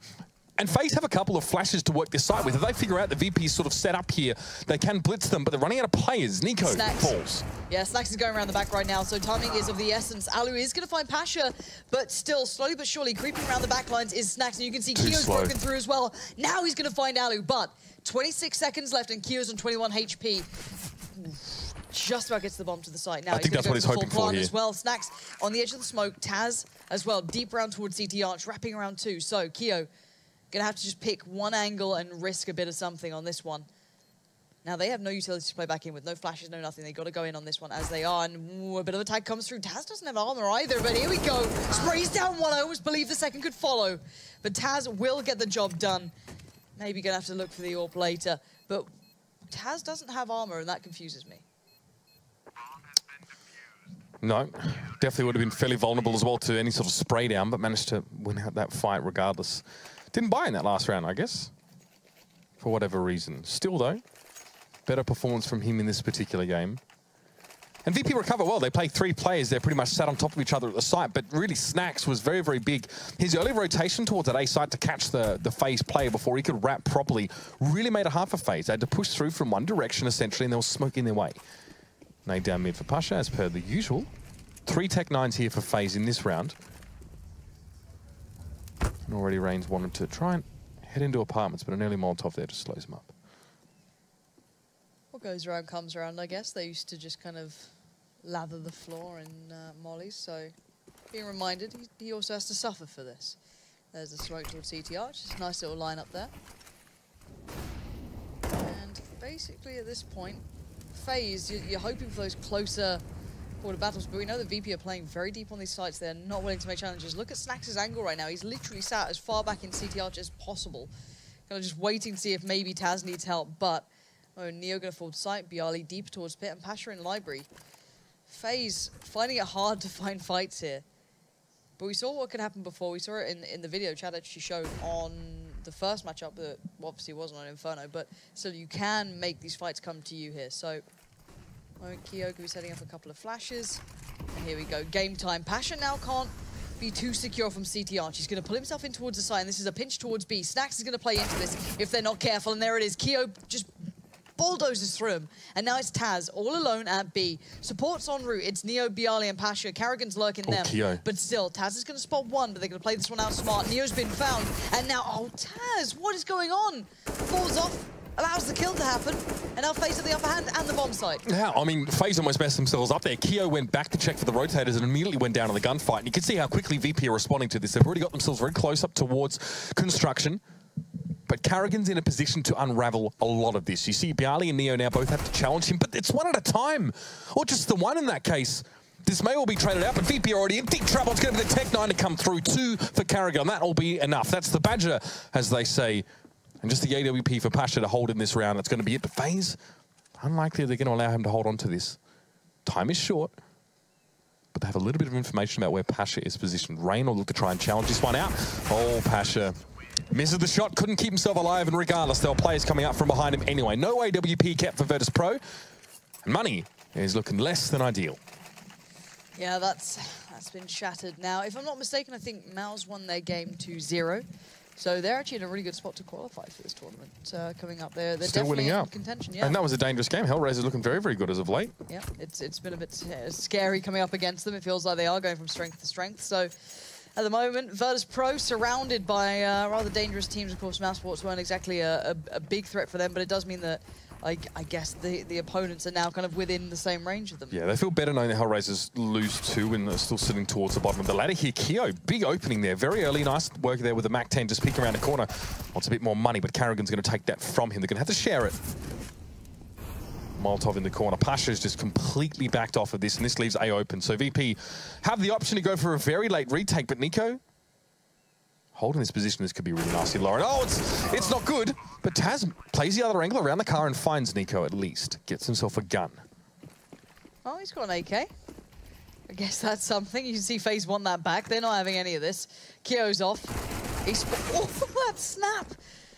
Almost got him down. Taz looking a little worse for wear now, but still alive. Pasha trying to be the bodyguard off with the CZ, but FaZe are closing in. They're so ready and willing to just pour this one away, and there it is. There goes the rifle, and now it's just Pasha with the CZ. Players left, right, and center doesn't matter when Rain's going to find you. So, FaZe further lead on the T side. It's looking pretty good right now. 8-4, very, very solid. If they close out any more, considering their money is up pretty high, they could do. This is going to be a very good half for them. Yeah, so there's some really good T side play from FaZe Clan in general. I mean, some questionable decisions. We've seen those. 2 of those anti-eco rounds they lost out on, but outside of that, they've been rather, well, solid and drilled. Now, Pasha, again, brings the Mag 7 into this round, so something to keep an eye on. Snacks orbing this time as well. He'll do that from the top of Banana. No one from FaZe will be facing this early in the round. You see Alu's actually sitting back down mid, so Snacks not going to see a lot. Peek comes in. There's a flash for Alu just to facilitate that, forcing Snacks back.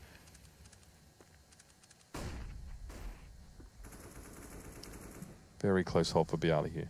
Yeah, I wonder if Kyo's going to check this. No one's been playing up this close before, so a new angle and a new threat, and it works out. Bialy gets the upgrade and can back away towards Pit now. I guess it falls towards Rain now to try and pick up the challenge. He's got Alu and Karrigan with him, so he's certainly not alone in this. And he knows that VP have very rarely been playing close, so I guess an angle like that from Bialy was a real surprise. Now Rain does get a little bit of control here. Neo could step into this.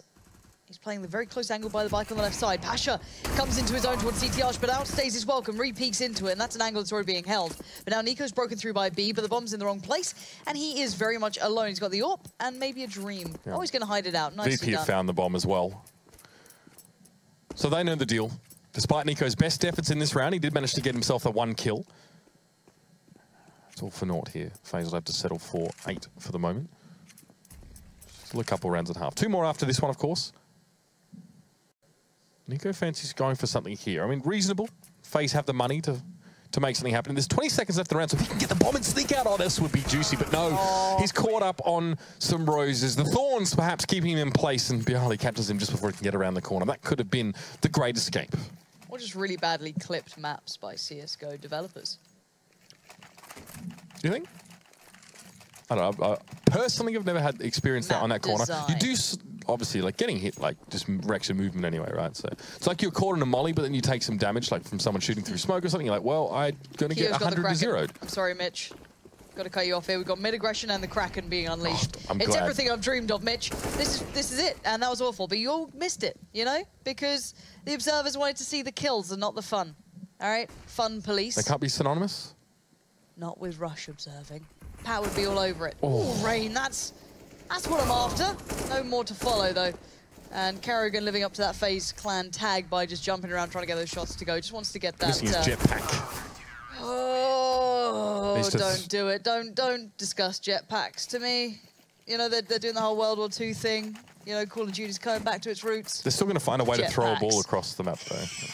Could dunk in a hoop. Could be like old school hoops. Esports, Mitch. Esports. It's a great thing, Lawrence, while we're here. Through the graces of Gaben and co. 1 more round and a half, Lauren. Let's see.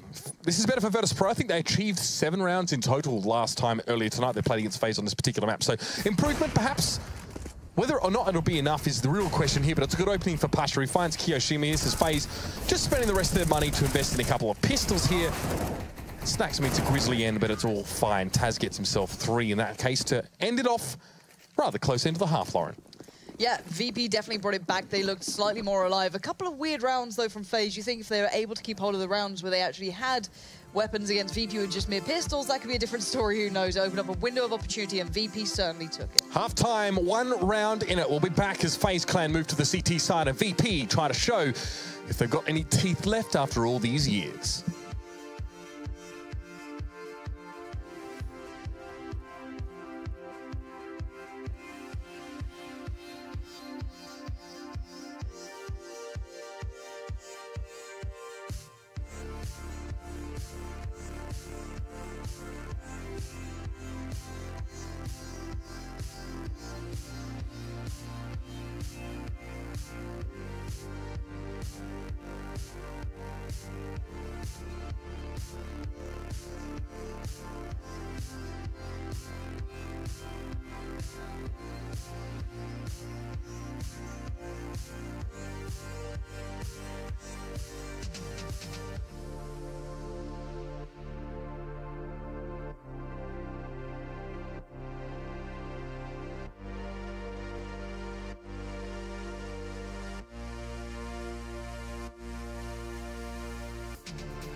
Well, Lauren, online CS has given us many great memories over the years, but tonight it gives us Virtus.pro and FaZe Clan playing 4 times back-to-back. 2 of those, of course, happening here at the ESL Pro League. This is the first of those 2 maps here on Inferno, and it's a close affair at halftime.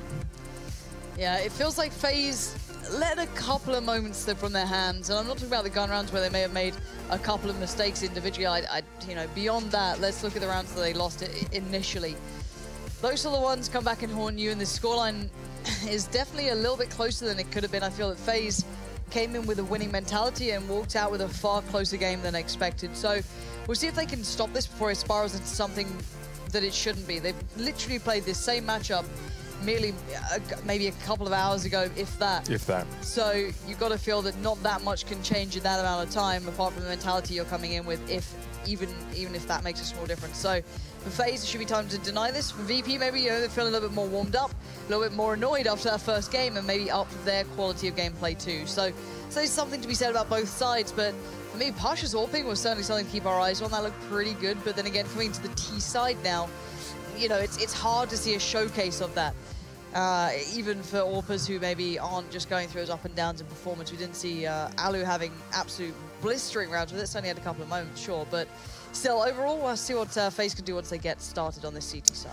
One thing we often have to celebrate about a team like Virtus.pro is that it's very hard for their opponents to ascertain exactly where their movements are on the map. Sometimes they're quite good at obscuring the fact and hitting bomb sites when their opponents least expect it. So perhaps this is a map where that's a little bit harder to achieve. We want to see if there's any sort of trickery in the works here for Virtus.pro if they try and make anything like that happen. And this is a nice little room. I think, isn't there supposed to be CS on that screen? Yeah. Is that a different PC? No. Sing and chicken. Fantastic. Not really sure, but there you go. This is actually an Inferno, believe it or not. Somehow they found a PC for this place, but now we're going to be jumping in. It's the pistol round. FaZe Clan on that CT side. What? Just awkward. Just really... Nico got knife, right? I'm not awkward. seeing things. No, you did. Okay. Okay, 4v4. Feels good. Feels good. Keo, let's see if you can make it feel better. Rain gonna find Neo, and there it is. The crossfire gets set up instantly. VP get a glimmer of hope. They're like, oh, they're killing each other. Finally, we've got a good shot at this. Just and then pranked him. Bialy! What is that? Bialy! He's in a 1v2 and it's so winnable. He's got 12 HP. Nico's got 6 and Rain's got 18.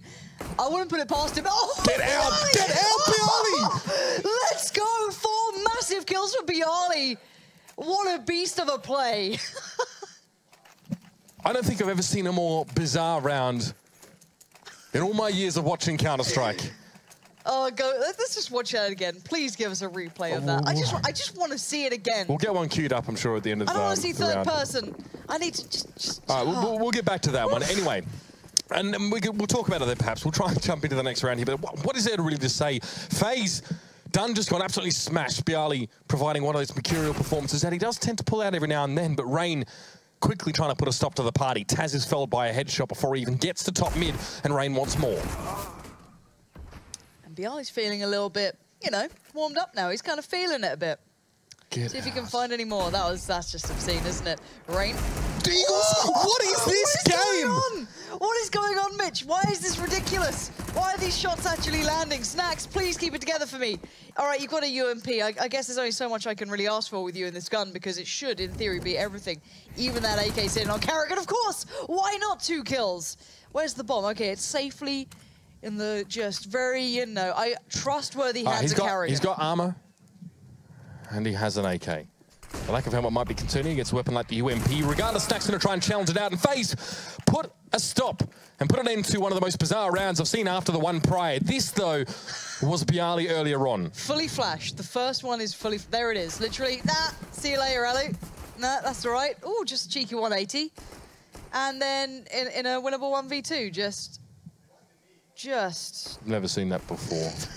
What can you say about that one, Mitch? Both of his opponents were less than 20 HP, granted. But there's situations you just don't win, and byali has shown us that perhaps sometimes weird stuff just happens.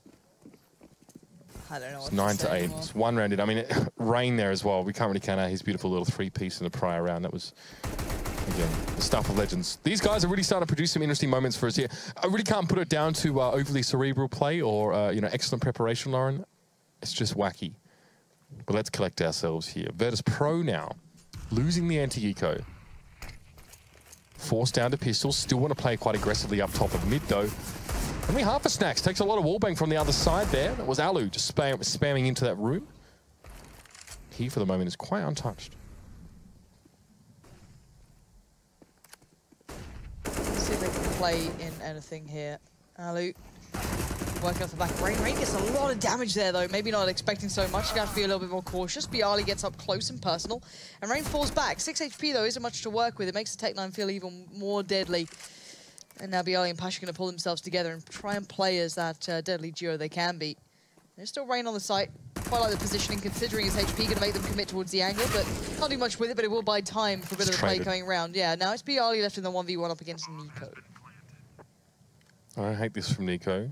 Opting against the direct approach. byali still seems to suspect something's afoot around the top of mid here, but as he circles back to the site, he will expose himself to Nico here. Nico, in turn, doesn't really know a lot about where byali is set up here. That might end up being his undoing. He drops down, makes enough noise. byali knows straight away. Vulcan hearing from that man. Now Nico looks for the bomb. He's found it. Molotov around the corner. This is going to force byali into this situation. He takes a lot of damage and burns to the Molotov. He had no other choice, really. No other way of knowing what Nico was up to, and the timing is just second perfect. Nico gets the defuse, and FaZe claim the round. All right, FaZe are holding on by a very thin margin at the moment. It's down to very close rounds, so VP is sat there. It's like, we're getting them close, we're getting bomb plants. Also working that money extremely low. You can notice that FaZe still haven't built much of a bank to sit on. What? What is this buy? Oh, it's a very late call. Yeah, they've got another AK on the grounds. There's 4 AKs into this round. Taz has no armor and an AK. Neo has nothing but a Desert Eagle. What is this buy? Did they accidentally buy one too many AKs? Because I don't know why you'd give one to Taz if he can't have the armor to supplement it. I like the idea of going to buy. They've had close round, they've had bomb plants. They have money and they know that FaZe's economy is quite fragile. I get it. But it's how they've bought in this round. But yeah, it's a very strange approach. I'm not sure if I like it. But, you know, if it works out, bully for them. But Neo, merely with a deagle, might be the first to find a little bit of action if he does work his way down through apartments. Kio's just playing towards Graveyard. Rain watching the slimmest of angles. Now, you can make a very easy assumption that VP won't have much to forge this round with. They're going to have to go in and just hope they land it. So, Neo, going to hear these steps towards sight. Definitely spotted Rain there, but might show up on the radar now. So Kio might have a good idea. But Kio's being played in from the others. He's not showing down by Graveyard too much. Peeks up finally. Finds Neo with no worries. But the rest of the VP players do have weapons. Kio's going to be very careful. He could be pinched here. Snacks is in apartments. Kio actually just makes a small correction in positioning off towards the left that protects him from Snacks for the moment there. Still has fell ultimately, but that's a far cleaner round from FaZe. Sharpening up their game a little bit more, and this time they don't give Virtus.pro a look in. Now, VP punished a little bit there for that buy. Now they'll be forced to save, or maybe a very small investment regardless. FaZe have a chance to build that money up a little bit more. Yeah, I want to see if Kio goes hyper-aggressive somewhere. He's got a great spawn for middle. Or, you know, anywhere towards A pretty much. I'm wondering if he's going to use it here. He's also got, you know, an SMG, so it certainly kind of helps towards it. Yeah, he's off ski. Straight down middle we go. Needs to help him out, bit of spam behind him. Plays him in. Now he gets the angle, and now he gets the frag. Neo down, no one else on towards Banana. He expected someone to be there, but actually, you know, Carrigan didn't want him to have fun, and he killed him. Well, on the bright side, I'm pretty sure it was it Kio that knifed Nico prior round? Actually, no, maybe it was. I don't want to point the finger at the wrong person. It doesn't really matter, actually. I'm sure they're not even thinking about it. It's an AWP, however, for Alu. Picking into this round.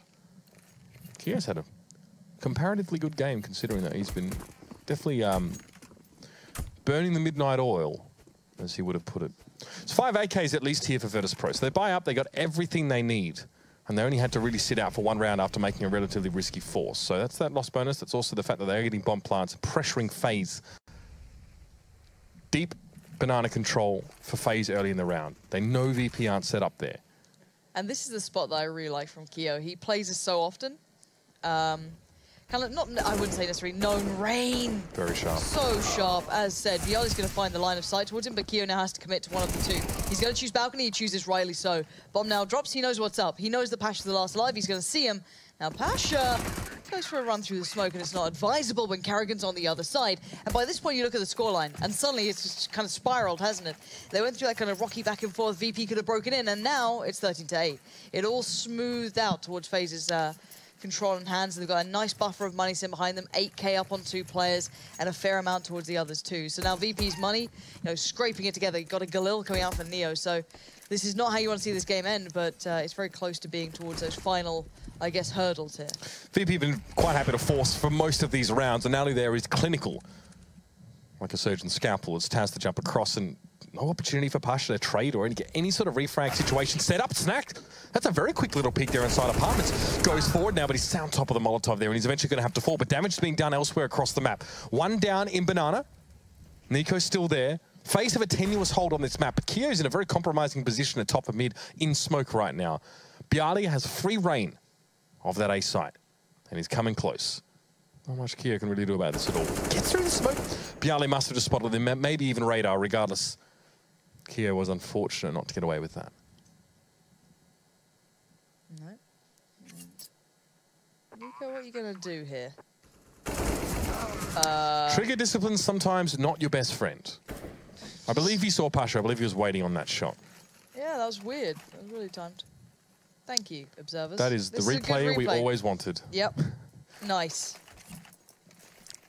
Very nice. Is that Rush observing? I think chickens and CS are a great diffusion moment as well. Really good just to maybe relieve some stress. I don't advise it in real life. I don't think it's particularly environmentally friendly, but perhaps for VP it serves a purpose here. They're still 4 rounds behind the 8 ball, despite winning that one out, and FaZe have enough money to buy up again fully. So far, VP, they haven't been throwing the curveballs that they're known for, you know what I mean? Everyone knows them for those crazy fake plays. So far, they haven't really been doing it. A lot of teams feel a hell of a lot of pressure because of that, but at the moment they've been quite clear-cut, to the point, some might say. I don't really know how much you can really do that, to be fair. I mean, you've got to commit quite heavily to get any decent real estate on either of these 2 bomb sites. So. But I suppose with FaZe Clan getting quite a lot of banana control early in these rounds as well, VP haven't really been able to fake at all. There's no way of making FaZe think they're elsewhere, but Pasha finds Alu. Nice little opener in the mid. Now there's 4 players for VP ready to spring forth onto A. What can you do? Neo found that frag through smoke as well, which is the bigger problem, but Qore couldn't find Taz. Now let's look at the remaining positions.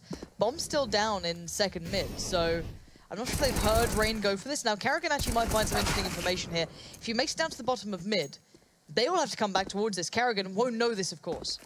I don't think he'll know this. I can't have seen the bomb there as well. He doesn't have line of sight, so and the won't timing show. on that as well.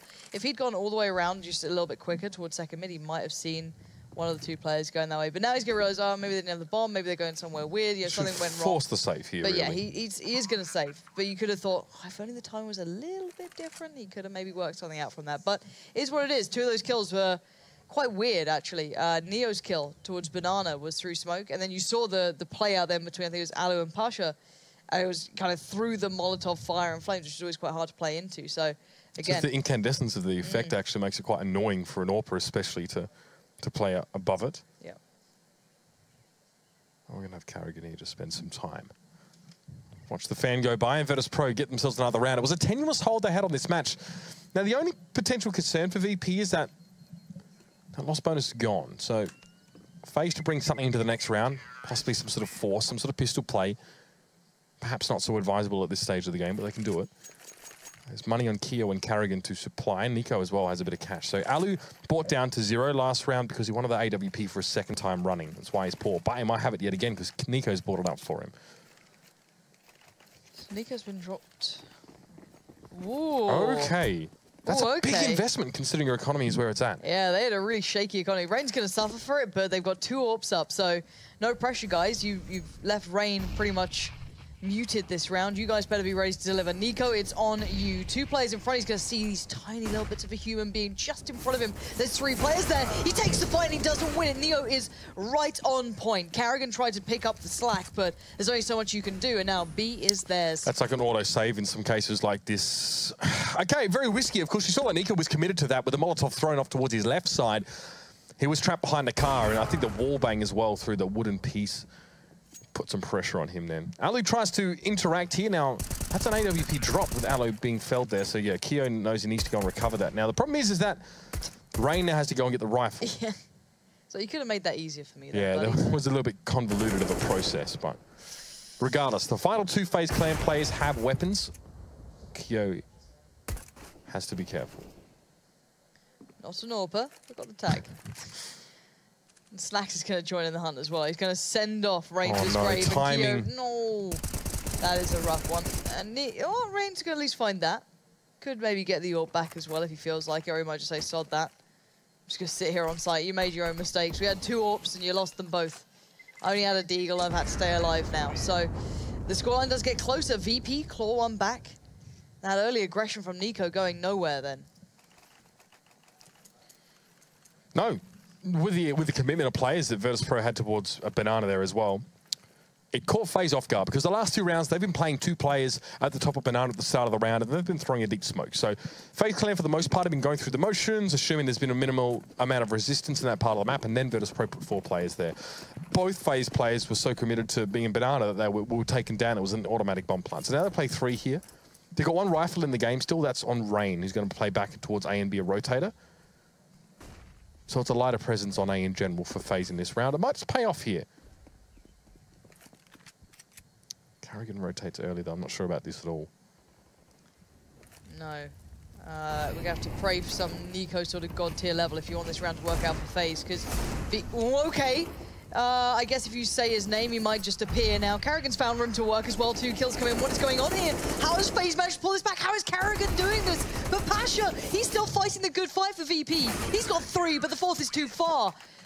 And even though Blue can count that high, I can't make it any further. It's Rain to shut it down that round in the end. Keeps the AWP, drops it over, and FaZe are back in this. Bizarre round. Very strange. Nice enough by Karrigan there as well. He actually made his start with a Tech 9 and switched over to a rifle and got the rest of the job done there. That's, yeah, bizarre. A lot of weird rounds coming out here, and both teams actually losing anti-eco rounds. So for Virtus.pro, that's crippling here. You see the money was not really in that great a spot. They're forced this round because they've got no other choice. They don't want to have to fight in overtime. But that may be what they're staring down the barrel of right now, because FaZe are straight back in the game. And they got that early banana control again. So this time they actually make that, deeper peak. They get that investment, pays off, and now Qore can rotate back. Karrigan is unsure. He'll also rotate if he hears anything going on at A. VP can afford to wait a little bit longer here, though. Keep Karrigan at B. Well, that's a sweaty angle from Rain there. He does force Bialy off the play towards Apps. Now, I just purely because he would have heard that Molotov tick over and do some damage, then it wouldn't be much. Here's that A stack. Karrigan's made his way over now. I think purely the action in apartments was enough to bring him here. So you see how ready he is to join at A when they have that information at Banana. And NiKo's playing this really well. Playing passive, not giving anything. If Pasha finds NiKo there, VP just turn tail and go straight to B and have an easy plant. So this is nicely done. So 4v5 in terms of the players that are local here to A. They're good odds for FaZe. Yeah, 2 players focused on each spot. Karrigan, Rain towards short, Allo and Qore towards CT Arch, and we're going to see this action kick off right about now. They're going to take the fight. Qore gets forced off the angle. He has to back away, but it's Rain winning out towards short. Finding 2 beautiful follow-up. Unbelievable. Sheer and utter accuracy from that man playing out of pit, and now Pasha, the impossible task of the 1v3 in front of him with no chance to decide itself. It all kind of fell apart there with Rain after a good start for him, and then he closes out so well. That's guarded VP as well. No loss bonus to be banking on there. They kind of reset themselves a couple rounds back. They forced into that one because they had to, but now it's it. Enough for FaZe. Buy straight back in. It was a bad miss for Pasha on the AWP trying to get aggressive on A. That AWP has not worked out specifically well for VP in the last couple rounds on this T side. I think Karrigan also missed Pasha as well up close, and there had to be Rain to step in, but FaZe can rely on that kind of backup from each other. Whereas VP don't even seem to be able to back themselves at this stage. The variety of how FaZe have been playing A is probably very frustrating for VP, who are now lining themselves up for the hit. Karrigan this time has a little bit of a peek down towards middle. Not done that before particularly, but now has a little go at it. Underhand flash. Oh, it's so well timed. Karrigan is still holding down mid, but it's Qore who just won't be moved. Stays so firm, holds his ground, and this is just kind of, well, falling apart at the seams, isn't it, Mitch? Yeah, Karrigan not with the correct weapon there, but still. There's only Neo and Pasha left, and it is pretty much done, Lauren. There's not much to say here. This has been one of those games where we've seen those more unlikely circumstances emerge towards the end of the round, but FaZe are overwhelmingly at advantage here. VP at least can take some territory here. Even a potential wrap, force Alu back. That's not bad. Nico goes down, and Pasha says, well, where do we go? We still don't know who they've got to beat. We have no information. Alu pushed down mid. He's been drawn back to the B side here. It means he can't wrap on Pasha and Neo. Gives VP at least a clean 2v2 to keep themselves in this game, and Alu has to babysit at B for now, just in case. FaZe just need to sit in. They don't need to peek this, and Qore's going to do it anyway. He gets the 1-for-1, but he gets the information. Now Alu can come and support, but it's Neo. He's got the deagle. He does have an M4 behind him, but maybe he doesn't have the bullets in the clip right now. And now Neo going to find the angle, but Rain was holding it first. And there it is. FaZe, it looked like it was always going to be theirs, but VP did bring a closer game than a lot of people would have expected. Yeah. Definitely a tighter affair, Lauren, but VP, well, their FaZe is punching bag tonight, and they're just going to have to roll with them. There's still one more map to come. But before we get there, let's have a little bit of a discussion on this particular map, Inferno, and how VP managed to keep it as close as they did. 16-11, and the comeback almost occurs, but again, it's one of those crippling force by rounds. Nico with the 1v, Karrigan coming through the smoke with the CZ, and that's where it really stopped for VP. Absolutely. It was a very entertaining game, I have to say. Like Lauren said, it looked like FaZe had the overall advantage throughout it, but VP making it a closer affair. Unfortunately for them, though, they needed to have some map victories here tonight. Didn't get that 16-11. Not amazing scoreline by any stretch of the imagination, but still some promising signs. There's some big rounds like the Snacks and Pasha as well. An interesting start. FaZe go up, I think it was 5-0 at one point, and then that grenade strike towards middle actually got VP into the game, right? And we thought, okay, they've got something to work with here. They actually brought it back to a reasonable scoreline at 8-7, but then we switch over to the CT side. That's where FaZe really come to life. They're very good at being aggressive on this side. They're still flirting with the idea of the double orb setup there, but I like that they weren't necessarily forcing it like they were over in Starlight as well. In the grand final, it worked out for them, but it seemed very questionable throughout. So they tried it a few times on Nico, it wasn't really working out. Back to the Alu orb, who's sensational on this map and managed to get them a nice little victory. They also had a round with a double up on the T side where Karrigan had it. I think, did they pick that up? They may have just picked it up and carried it through. They didn't have it for much longer in that half, right? But tonight has been a night of highlights. In the previous matchup, and this one alone, Biley with the 1v4 and like 12 HP versus like red HP, managed to pull it off. That was nuts. We all yelled here like idiots. Good the West, we're getting excited. But VP, here it is. There's such a good round. He gets blind as well. Yeah, this kill right here is like, bang, see you later. Yeah, it's very pretty. And Bialy's been missing for VP recently as well, especially online, so it's great to see him performing, but still not finding these victories. That's the main problem, Yeah, that's the tough part, because they're just going to keep sliding down these rankings now. So, I mean, and if you combine their matches earlier tonight in ECS, they're now 0-3 against FaZe. So they're ramping up, though. So the first game was 16-4, the 16-10 on the first Inferno, 16-11 on the second. They could get this nuke victory. You think so?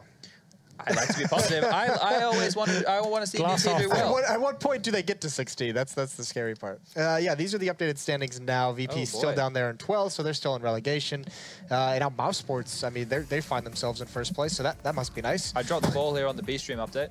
Did you? I think they won 16-8 over Hellraisers on Cage. So what have we got in the second matchup on the B stream? It's NIP and someone, isn't it? No. It's North vs LDLC. I was close. Yeah, you were close. I knew it started with an N. Yeah. Well, points for trying at least. Yeah. Well, I mean, unfortunately, that doesn't apply to Pro League because Virtus.pro is slipping. Even though they are trying, they've got one more map to do it. They're 0-3 against FaZe tonight. We'll see if they can get their first victory on Nuke. One of their better maps when we return from the break.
Get your team apparel now at shop.eslgaming.com.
Ready? Huh?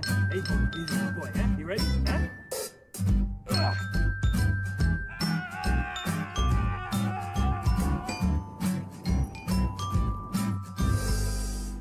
Start your esports career now at play.eslgaming.com.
ESL Pro League is brought to you in part by Logitech G, Pay Safeguard, Legion Lenovo, Mountain Dew League, and ESEA.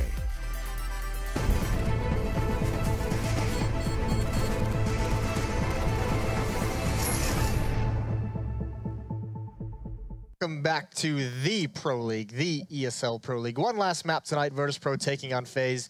They dropped Inferno, they dropped 2 maps earlier, now they have Nuke, and we've known that Nuke, while a good map for VP, has given them problems, and FaZe, they're not looking like there are any slouches on it. This is going to be tough. Indeed. Someone say yes. I agree with you. An analyst. I know. He's supposed to be the anchor. You're supposed to be helping out. Okay, hold up. What I normally do is when I have a guest on the desk, I throw them the initial statement so they can get, they can get it all what they want to say out, and then I pick up the crumbs. I take what's left. I put in the other think we should change the dynamic right now. I think it's much more malicious than that, actually. I think you like to just have him get some of the weaker points out of the way so you can. No, he wants to use my points and elaborate on them. He's and thinking have the that easy you're going to just drop like a quick point, like a nice 10 seconds, and then he'll just have all the camera time. Should we get to some real points then, Chad? Do you want me to make the real points? Let's start with you. Okay, so when we saw them play Nuke last week, we saw that they liked, when they played NIP, Henry, if you remember the matchup, they like to adapt to what they know players are doing, like the little cheeky boost outside and playing quickly into mini or annex, whatever you want to call it, knowing that the AWPer is watching a wide line. That means they do their homework. The problem with FaZe is they're so sporadic, and players, they don't seem to follow like any specific trends because they're very individually skilled. Even if they get caught out, they're able to grab a lot of kills. So I think the biggest thing for VP to tackle a team like FaZe is to make sure you get on top of that economy. Make sure, we know they're scary with deagles, we know they're on low buys, but if you're playing those situations correctly, even if they grab 2 headshots, you're still able to capitalize on that. So Nuke is a hard map to avoid the pistols, and it's going to be very difficult for them. They're going to need to get off to... Here's what I'm saying. VP are going to need both pistols to win this match. Predictions. Solid points, actually. Baseless. Baseless predictions. I have to agree. VP certainly not in their best form right now. Both pistols would help. That would certainly get the ball rolling, if you will, Jason. Yeah, I mean, obviously winning 2 pistol rounds helps every Hold on. Keep going around in circles. Jason, we know that you're a bit jet lagged, and we won't throw you under any buses. Henry tried, but I pulled you out. And I'll take this away. Thanks, Chad. Feels like my legs Where got do we hit. think this game's going to be won, Chad? You said the pistols, but more specifically, obviously outside, a big talking point on Nuke, right? So, yeah, okay. Well, FaZe have both wall-less smokes. They utilize both. They do the close one to the T-red container, and they can actually get down. Or they do the alternative one, which is the 3 smokes that land in a row, and they walk close to it, right? I think both have merit. If you want to take Secret very quickly, I recommend the first wall of smokes. And I think the way that VP approaches that is going to be a key point for their CT side. Are they going to go down there? Are they going to stop FaZe from getting Secret control? Are they going to make the fight happen in that first stairwell and push them back so they can't control the map? Sure. Or are they going to play more turtle, let them take control, and then suffocate them with utility and make them make a last-minute decision? Yeah, I like that a lot. It's got all good points here. Okay, now for FaZe. Let's switch over. There are 2 teams in this game. I mean, the winning conditions for these guys, because it makes it sound like they have the kind of the upper hand, like they're the favorites in this matchup. They're hitting a lot of shots right now, so that's a positive factor for them. They're hitting a lot of shots. No, well, Counter-Strike doesn't want to get the headshots, right? On Nuke especially, it's one of those maps where most of the teams have very similar approaches, right? There's not really that much you can do in terms of fakes. Obviously, you do the wall of smokes like Chad explained, right? But Karrigan's actually one of those very good players at doing things every single round and then mixing things up. Like he can do the wall of smokes and get down Secret by himself, right? The wall of smokes takes away the vision from the CTs, the idea he can get that by himself, and then his players are ready towards ramp, and you're trying to force rotations. That's what Nuke's all about, really. He's trying to take vision away from a particular area, force rotation, going together, pin to them. And as Chad said, it might sound like a sweeping statement, but hitting shots on a map where everyone plays very similar styles right now could just be the differentiating factor. Yeah, we'll be interested to see how it's going to be managed by both of these teams. Phenomenal points brought up by both of our analysts in this segment. We're going to send it over to Uber and Pansy. They're going to take it away. Yeah, how do you follow that up, Lauren? Very nice, expansive yet concise description, I guess, of how we expect this particular map to go. But one thing is for sure, last time we saw Virtus.pro in this map, they were anything but solid. All I like right now is seeing Rain on Twitter. Every little win he's getting is just like 1-0, 2-0, 3-0. He had to play 4 matches against VP today. And yeah, he's keeping us up to date. So if you just want to have a little cheeky look over that, Very it's detailed. making me smile. I like it, you know what I mean? Just real clean, simplistic. And it's quite funny. But yeah, no, it starts with the pistol. Chad's laid it out there. They had a very in-depth discussion of repeating that it starts at the pistol and they've got to win both of them. VP, I think, need a lot, right? These win losses stats that we've got are just adorable when it comes to this team at the moment. It's just baffling. Here's the thing. Virtus.pro, these are the facts, right? Virtus.pro were on a 14-map win streak on Nuke. 14-map win streak. They were considered by many to be one of the best Nuke teams in the world. Now heroic, in fact, even by their Danish counterparts, are considered to be the strongest team. And we actually saw the clash of those two dynasties actually last week in the Pro League, in which, of course, Virtus.pro were left beaten, bloodied and just bruised, I guess, in that one. So now we need to see a recovery from them. It's a different team, it's a different game, but it's their 4th in a row against FaZe Clan tonight. That's got to take it out of you. But the pistol is where it starts, Lauren. Yeah, as the desk said, and so far the pistol is heading down in a nice little choo-choo train towards that lower bomb site. 4 players and Kerrigan. Oh, that's lovely. 2 back-to-back. Excuse me, it was Keo joining in on the first, but now he's got support. Already Nico's there. And when Nico arrives, he doesn't leave without picking up a couple of bodies on the way. Look at that. 3 for him that round. Perfect positioning. And VP seem to have just accepted their fate. No pistol round win for them. And that's why the win conditions... big cross next to. I do appreciate the control from Kerrigan there as well. He was being pressured. Obviously, he's the scout. He's playing over towards ramp room. He sees the push come in, and he manages to get away. Now, we see actually a lot of players struggle in those situations and can actually get caught out, but he moved back to a safe position. So FaZe Clan, I get that tick in my book, no doubt about it. Now, though, in this second round, it's going to be Virtus.pro. 1 player pushing in towards the upper side there. That's about it. There's a lot of decoys on the map here, so it might be hard for VP to really hear properly as to where FaZe are in some of these cases. No smoke, so they can't do that, you know, that outside take that we often see them do as they work their way in towards secret.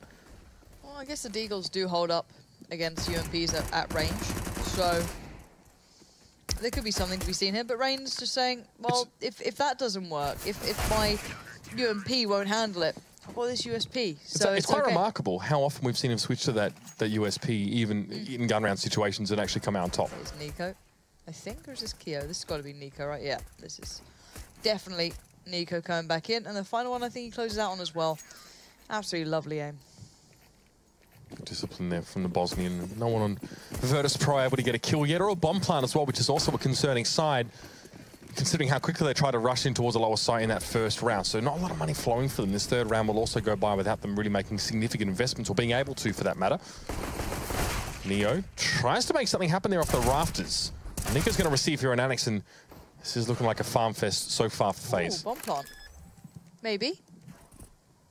He sticks it. Nice. Lovely. Do you know what? Considering what they had, lovely little takeaway. Now, they did find a player too. That was Taz finding that towards Rain, so that's not too bad either. And yeah, the bomb plant's a lovely little addition. Gives you a slightly more robust round 4. And considering that they hadn't had any kills up to that point, definitely needed. 0 kills. Apart from that one that Taz just got then. So it's been a rocky time for Virtus.pro, but they can get a good buy-in now. Full utility. I don't think there's going to be an AWP to be seen. But, yeah, rifles work just as well. But we do have the AWP coming out for Alu, so that's quite important. I want to see where he takes this one. He did have a decent spawn, so if he fancies maybe something a little different, maybe a little bit of a peek through towards, Hut, possibly. We'll see what he goes for here, and it does seem as though that's the case. Maybe got a little bit of a wallbang lined up, maybe just watching to see if anyone dares to push through. He does eventually peek towards the Hut, but backs away from it eventually, and now eyes towards out. Now, Bialy is up on the silo, so he has to be a little bit cautious. There's always a little bit of a threat there if he puts himself in just a little bit of a wrong angle, in the wrong position at the wrong time. Could always get caught out. It's probably a delayed outside play here from Virtus.pro. They actually haven't used any of their utility except for maybe the one Molotov in this round so far. So they're waiting on something, a particular timing, maybe even a pick, but they've gotten nothing in terms of the way of kills here, and here it is. It's going to be the set out smoke. Now, what's interesting about this from Virtus.pro is they normally do this right at the start of the round, regardless of whether they're going to go secret or not, when they have the utility. But this is very late. But Rain used to be a god at playing this, and he's got Alu out here with him. Now, Rain was good at when they had the little pole towards the outside. He'd have him just boost himself up on it, sit on top of it, and see above the smoke. But he's still very diligent at this, but I wonder if he can handle these 3 players coming his way. Oh, of course he can. It's Rain! 3 big kills. The man's a legend at holding this sort of spot. Never looks under pressure, never looks worried, and Nico wants a bit of the action too. Gonna find a kill there towards Squeaky, pushing through, and Bialy. Ooh, Rain takes a lot of damage from that, can just back away. The nade, it's so close, and it will land. And Bialy puts up a fight, but can only find 1, as Nico will work out his second. It's quite astonishing for Rain in that round. Their VP all board up, ready to go. They've got their AKs, they're in for a fight, and he mows 3 of them down with a UMP. You can see he actually backed up. He was playing on the fringe of the smoke and then backed away to the corner here as well. That seems like it helped. Oh god, this replay, please! It's so creepy. It just like gave birth to people from his UMP. Yeah, that's pretty devastating. Lovely. I think that last fringe of the smoke also obscuring him enough for VP just to have a lot of problems connecting with him. Okay, Lauren, it's 4 rounds in. VP only have 2 kills across the entire team. It's been a very slow start for them. It feels very nuke. Feels very nuke right now, and I love this route from Bialy. Look how quick it is.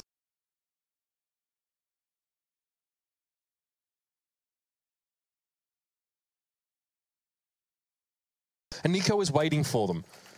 5-0 here. Better performance from Bialy.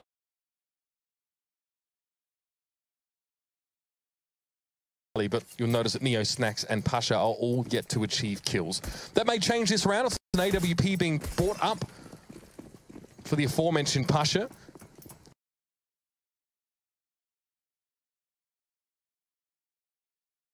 Again, VP can go for an outsider take. Do they go back to sort of a default? It's early smokes towards outside. Nico is pushing right now. Oh my god, if he'd got that, that would have been so spicy. I love it when you get confident, when you get players like someone like Nico with that potential, with that aim, and he's feeling it. You know, that's a scary prospect. Carrigan gets a little too close. Snacks is going to take that opportunity while it's gifted to him. Now he's going to run with it, see how far he can take it. He'll open up plenty of opportunities for VP. It can really hinder the rotates, I guess, and kind of cause issues for FaZe, but Rain's going to claim one back, but there's the trade out. Good work from Bialy to use that positioning. He's now found up on towards those, the upper catwalk, I guess, is Qore. A little bit too late to be watching it now. Maybe Bialy wouldn't expect a player to be waiting for it, but still, FaZe gave up a lot of control on this map. So again, I'm wondering to see where they try and stop this one. FaZe did that in the prior round as well, if you recall. VP actually had a free run on towards the upper bomb site and then ran into trouble when they tried to drop down. This time a little bit different. FaZe, these rounds come up every now and then, Lauren. They get ahead. They decide they want to try and reset their opponent's economy, give them the round. At least it's felt like that. A couple of kills cheaply given away in this round. You can see FaZe actually heading back to spawn. I'm going to back away here. Now, an important caveat here as well for many viewers is that FaZe Clan actually have a lot of money. So they've won these rounds, all 5 in a row, but what's more important, you can see the deaths are so low. You know, Rain's died 3 times, Nico hasn't died at all. He's got 11 kills and no deaths, right? And even if you're buying weapons for your teammates every round, you're still going to have a lot of money. There's even one with 11k for FaZe Clan. So this is quite acceptable for them. And this is not necessarily a good position to be in for Virtus.pro, because you lose 5 rounds in a row, your loss bonus builds up. Now FaZe Clan win the round and they send Virtus.pro down to minimum. That'll be nasty. We'll see what they can do. See if they keep it together. There's still a lot of money sitting on the likes of Alu. He's up on 10k. You've got 7 on Nico Carrigan. So the money's really good beside them, just purely because, well, Virtus.pro haven't been doing much damage. They've been able to save that money up, barely get kills in. So let's see if FaZe maybe take a different approach here. Maybe Nico won't push towards lobby this time. Who knows? Maybe he will. It's tough to tell. He's feeling it.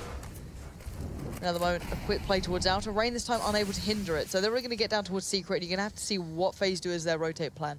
How do they get down there to meet this? Because it's very, very quick. Neo and Snacks got down to this position so early. Now I'm wondering if Nico's already down there. He's over by ramp, so yeah, this could be... Oh no, he is down there. There we go.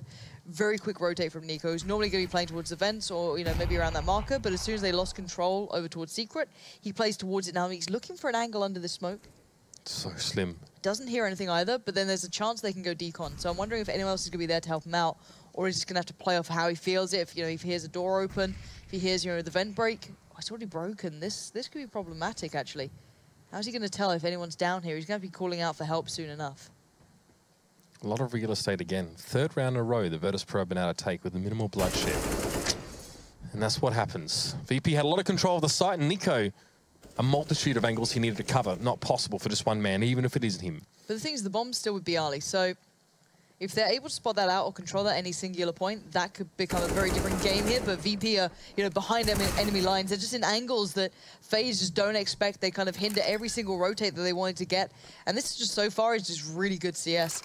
Bialy going for the safe plant just in case, as Carrigan is your last man. And, well, Neo's not too far off. Might be expecting this, might not be. We're going to find out in a second. There it is. Carrigan's going to be watching the angle instead. Can upgrade towards A. AK can easily save this one out over towards Secret if he wants to. Maybe just play a little closer for now until the bomb does go, just to ensure that no one's pushing. But yeah, VP have been starting to get really kind of behind where FaZe expects them to. Playing down towards Secret then. A little bit unfortunate. He felt that if Nico had maybe won that out, it could have gone a different way, but it is what it is. It's interesting that those vents were banked out early into the round. Right. You know, whether it was by a FaZe Clan player and there's a reason for that to happen, I'm not sure. But it means that Nico doesn't get a sound cue about positioning the players. That changes everything, really. If he hears the player break the vent and he knows he needs to about face towards Observatory. All right, this is quite a big round as well, because the money is about to become, you know, the bank that FaZe built up is about to be depleted. They're starting to run out of money. They've got the full buy this round, so this is where you want to see them put up the big fight. This is where they've got to take it to VP. But VP as well, full money. So we'll see if they can find a way to worm the way around this map, but they have been recently getting behind those enemy lines, hindering FaZe in every aspect of this nuke CT side. So very, very big round here. Rain going to smoke out Squeaky. Again, Bialy towards the outer side of the map. One thing the VP does do well is actually get players in towards Heaven from the rafters. Stink around the outside. Ali will be watching it this time, as he has been in the past, this time from a greater distance. Nico getting softened up a little bit there. That was just snacks. He was boosted, I think, on Pasha briefly just to see over. And Pasha's playing relatively aggressively with the AWP here. He's playing out in front for VP.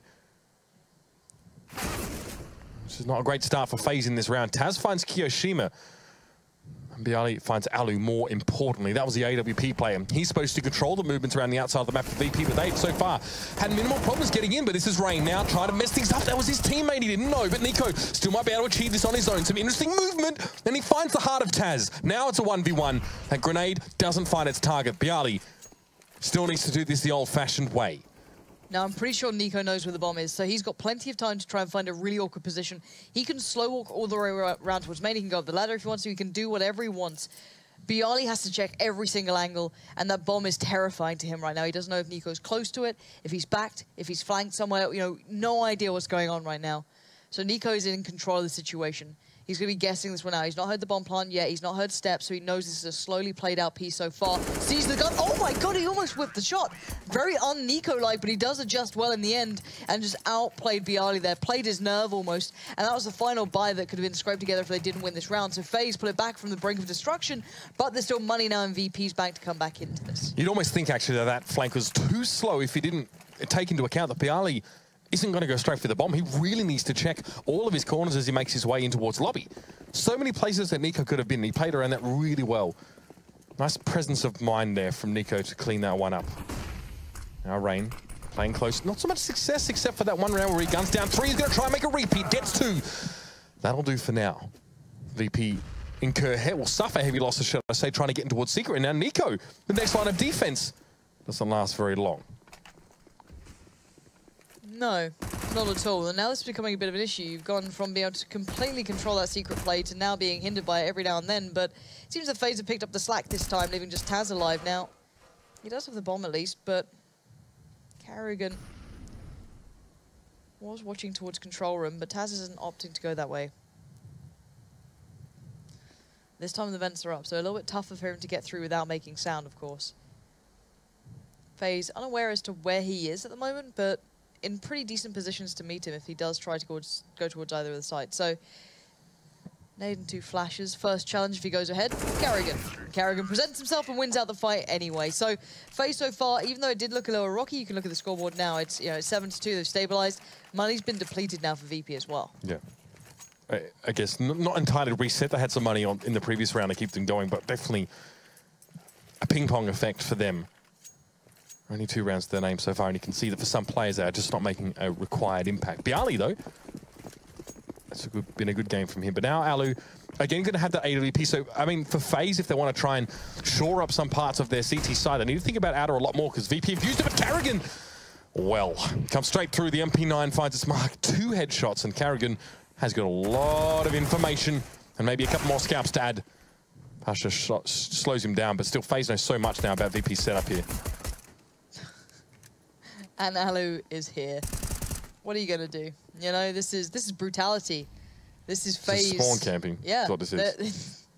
God, it's like being on those horrific pub servers back in the day, and there's always a guy going, "Can we shuffle by skill, please? This is unfair." It's like, no, deal with being spawn camped. You deserve this.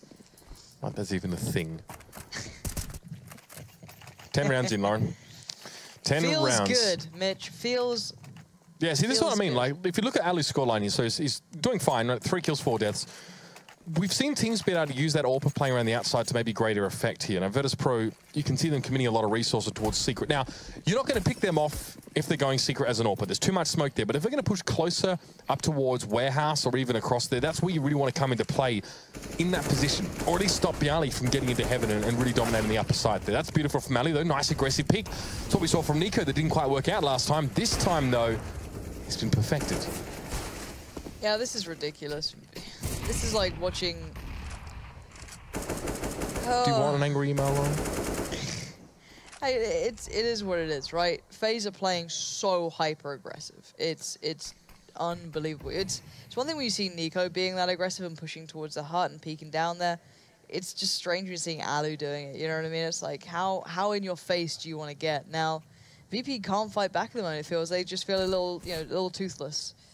Now, Neo's got 25 HP, Snacks has 2. What are you going to do with this round?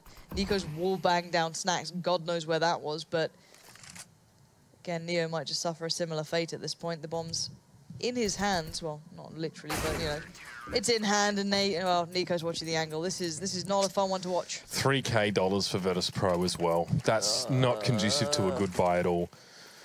Oof. I mean, maybe if you had sort of 3.4, I'd feel better about you forcing even into, you know, UMPs and the like, but this is not good. This is a pistol force, and even at that, they're going to be very light on armor and utility. 2 flashes, 2 smokes for Virtus.pro. That's all they really got to work with. The FaZe Clan have been keeping them under the thumb in a big way. Despite this, still those 2 smokes towards outer. So we'll see what VP can do. They used to set a precedent with these smokes, you know. Always have to wonder if they're going to be pushing towards Secret. But Rain has an opportunity. There's gaps in the smoke. There's 2 players up on rafters as well. He needs to deal with this now. Bialy pressuring. He switches to the USP, but the trusty pistol for Rain doesn't pay off this time around. And Alu gets overwhelmed. Virtus.pro making some big inroads on this pistol round, and even Carrigan can't stop them. Tech9s are very balanced because that just felt disgraceful. Bialy just spammed them out. Hyper aggressive, I like it, but... ugh. I don't know any other gun you could do that with, but you know what? Why not? Bring me the Tech9. Keo on the hunt here. Frey's just in front, gonna find him and the bomb to boot. Perfect stuff for Keo, but there's another player here just to his right, up in the vents. Doesn't get surprised, doesn't get startled, keeps it cool, calm and collected, and does find the frag. It's Bialy, the man who seems to be a Tech9 wizard. 3 kills already, he'd have to get the ace. Beautiful camera angle there, Rush. Liked it. Liked it. Just in case. Do it again. We do see players sitting in that position, though. I think it's one of the preset ones. But Bialy now with 16. The bomb is out of reach. It looks tantalizingly close with X-Ray on, but don't be fooled. Bialy needs to take a long drop right into the crosshairs of Kiyoshima. He knows. He should know what he's facing up against. Somehow wins it out. Okay, now we're getting somewhere. Bialy wins it out. Now can head towards a plant. Nico's playing a little bit outside of the situation here, but he's healthy. It should be pretty much done and dusted, and it's a quick adjustment, a correction of sorts, and it's also going to correct Bialy's face and make it 10-2 as the defuse comes through. Well, Nico there just ruining Bialy's hopes and dreams of, you know, not only 3 rounds, but also the ace. Just shattering those dreams down. Nice and easy for him, but it's a good buy at least for VP. Problem is 2 rounds. It's tough on this map, right? You can still do the nuke argument to a degree, but you look at how FaZe are winning this. I don't see it being that equal game where, okay, a couple of unlucky rounds. And not when VP and both VP and FaZe are losing anti-ecos. Yeah. All right. Yeah, there's that danger on both sides. No one's having that super clean game, so. I just really want to see Alu's impact on this CT side for the last 3 rounds that we have. See what he does with this, because he hasn't had, honestly, he hasn't had much success playing outside at all. He's been getting overwhelmed a lot, or his positioning's just not been ideal. Now, they're going to bang out the windows here. This used to be done earlier around to signal an upper hit. You see Molotov dropped in through the skylights. In this case, it might just be to obscure some sounds. Nicely done. Bialy catches Ali there, even before the Molotov hits. And I'm glad that Nico's getting punished for this aggression. There's only so long he can get away with it, but Keo? That's maybe a little bit of sleep in the eyes, you know. He's not he played so well on the last map, though. Also, could be the spectator smoke could be different, but that was a very big gap between us. I'd be surprised if that's the case. But it's 5v2, and Rain and Carrigan are pretty far apart. This round feels a little overwhelmed here. FaZe finding it hard to find a way back in. Bialy Going to catch Rain trying to move away, and it's just Karrigan 1v4. Now, Bomb quite far off here, and Snacks will close out, and it does mean they at least get 3 on the board. For VP to have hope, you want them to get every other round remaining now. You can see the impact that the foot-forward riflers for FaZe Clan are having in this round. I mean, you often see Nico playing close up on the upper bomb site, or receiving from Squeaky, and Rain's playing close up on outside. Both of them have 17 kills in 13 rounds. That's where a lot of the heavy lifting has been done here. Situations where Alu's been able to get involved, for example, not really that plentiful. Regardless, he buys an AWP back into this round here. I just want to see how he changes his positioning up, or if at all. This time he does. This is interesting. Early peeking towards ramp room, so a bit of a mix-up. Maybe an overextension. We'll see if he can complete the kill, and no, he doesn't. Now he's going to get pressured. Somehow still finds a frag in midair. I don't mind this. This is smart aggression to me. It's not that overzealous, I can't back away from it. He had the support from Karrigan, and I think that there's always that fine line, isn't there, from, you know, you shower people like Device with praise, but then certain people you're like, oh, why are you pushing up for that sort of peak? It's the same thing, really, isn't it? It's double standard, Lauren.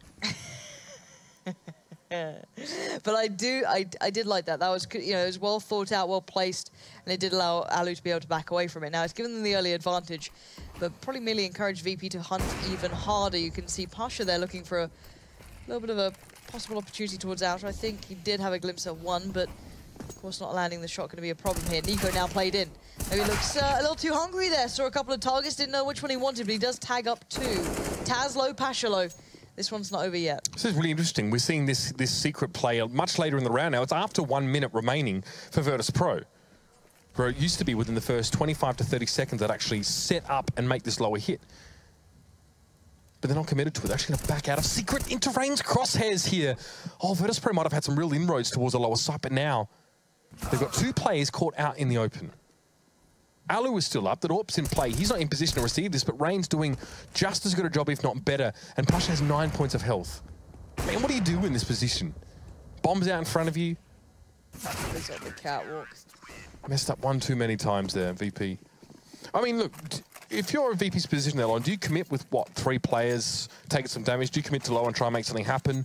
You have no smokes for late round because you've used them all to get yourself into secret anyway. You've got like 30 seconds. Where do you go? I don't know. I'm surprised they backed out from that, though. I don't know if they had a call or if they had an idea or they read something wrong. Because it is weird that they just walked back out, basically, into that. I'm not sure. I don't know what VP read, basically, for them to kind of lean that way. Now, it looks like Pasha may be going for the challenge. If maybe Alu's going there again, I don't think he is. He's playing actually pretty passive towards Radio, so a little bit different. And Alu's playing very passive as well here. Viali this time, though, going to find Rain. That's a nice little beginning for them. Bit of a difference, so they finally got their first frag. Yeah, and also that aggressive player on that part of the map, it actually opens up a bit more of the outside for them. This is actually going to force Alu into position in Warehouse to play the long angle. Karrigan's not giving up too much of himself here. Backs away now. Red Room's smoked up. He's actually going to change his position, standing out in the open. He doesn't have a refrag player behind him. So he has to plant his feet and get the spray done.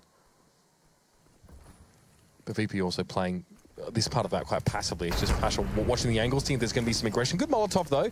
That'll free up Karrigan a little bit more. But again, there's no smokes for VP, so a late outer hit, a late squeaky hit, probably not going to happen here. They're going to go for it now onto the upper side. Nico again gunned down at close range. Doesn't work from his second time running. Kio's in the corner. This could be one and done, and it is. Yeah, but they've seen the bomb at least. That's some information passed through, but Pasha very quick on the trigger there.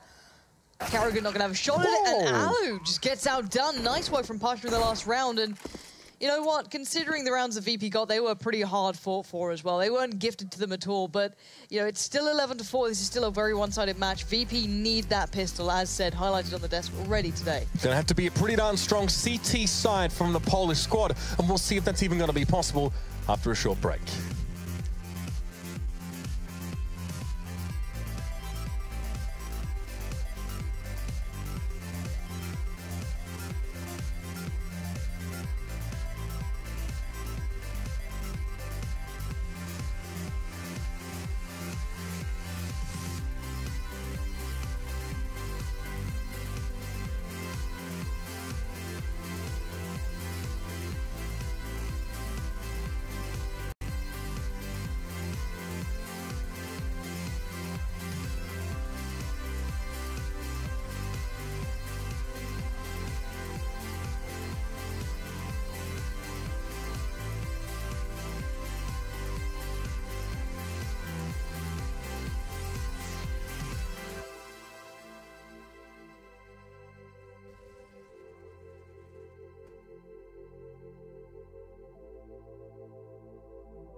Another day, another Virtus.pro performance on Nuke that leaves a sour taste in the mouth, Long. Something to be desired, like wine left out maybe a little bit too long. It might get better with age, but leave the cork off and out.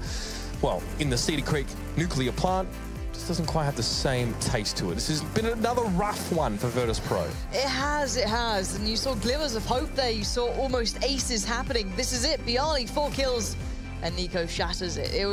There were moments where you felt like maybe there was a chance there. They started to get themselves in really uncomfortable positions. Now, VP are no slouches on the CT side. A couple of players certainly have had their moments. Very hard to handle, but 4 rounds is a very, very small few to be working with here. There's very small margins of error, but they could maybe work something out. It's just going to be, you know, you look at the squad and you know it's going to be a tough road. And FaZe can still depend on those individuals to provide those ridiculous moments. Yeah, and look, we're still seeing Nuke actually still you know, coalesce into a map that we have a really good understanding of and what's a good amount of rounds to have at halftime and what isn't.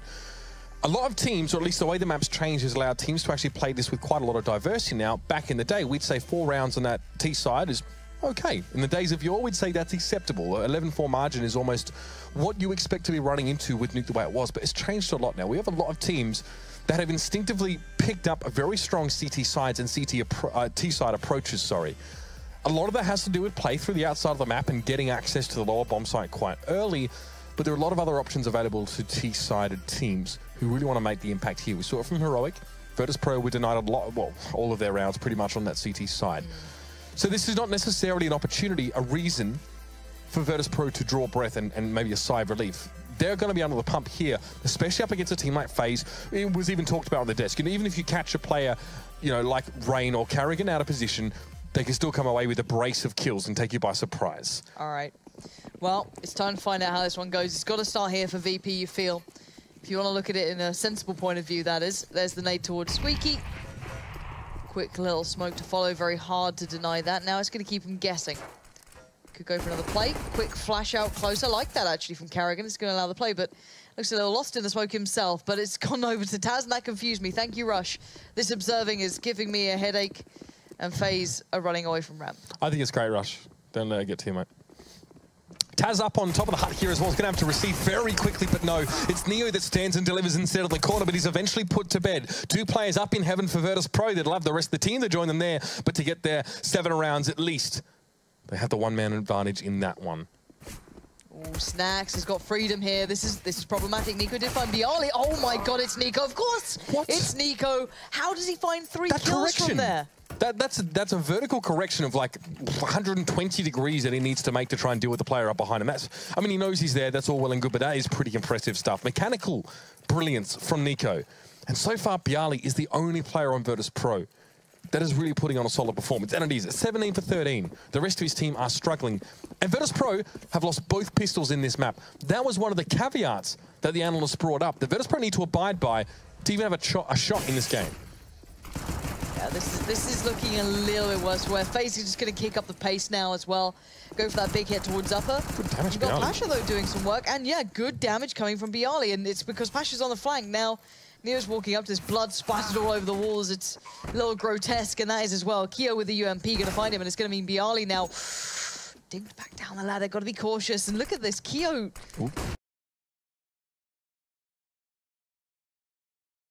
That's not great. Not what he wanted. No. So byali's already backed away quite a long way, and also so is Snacks. He's just outside of Qore now, pushing in towards that ladder room. So Qore's got to be careful. Oh, good correction, though. He was very quick on that one.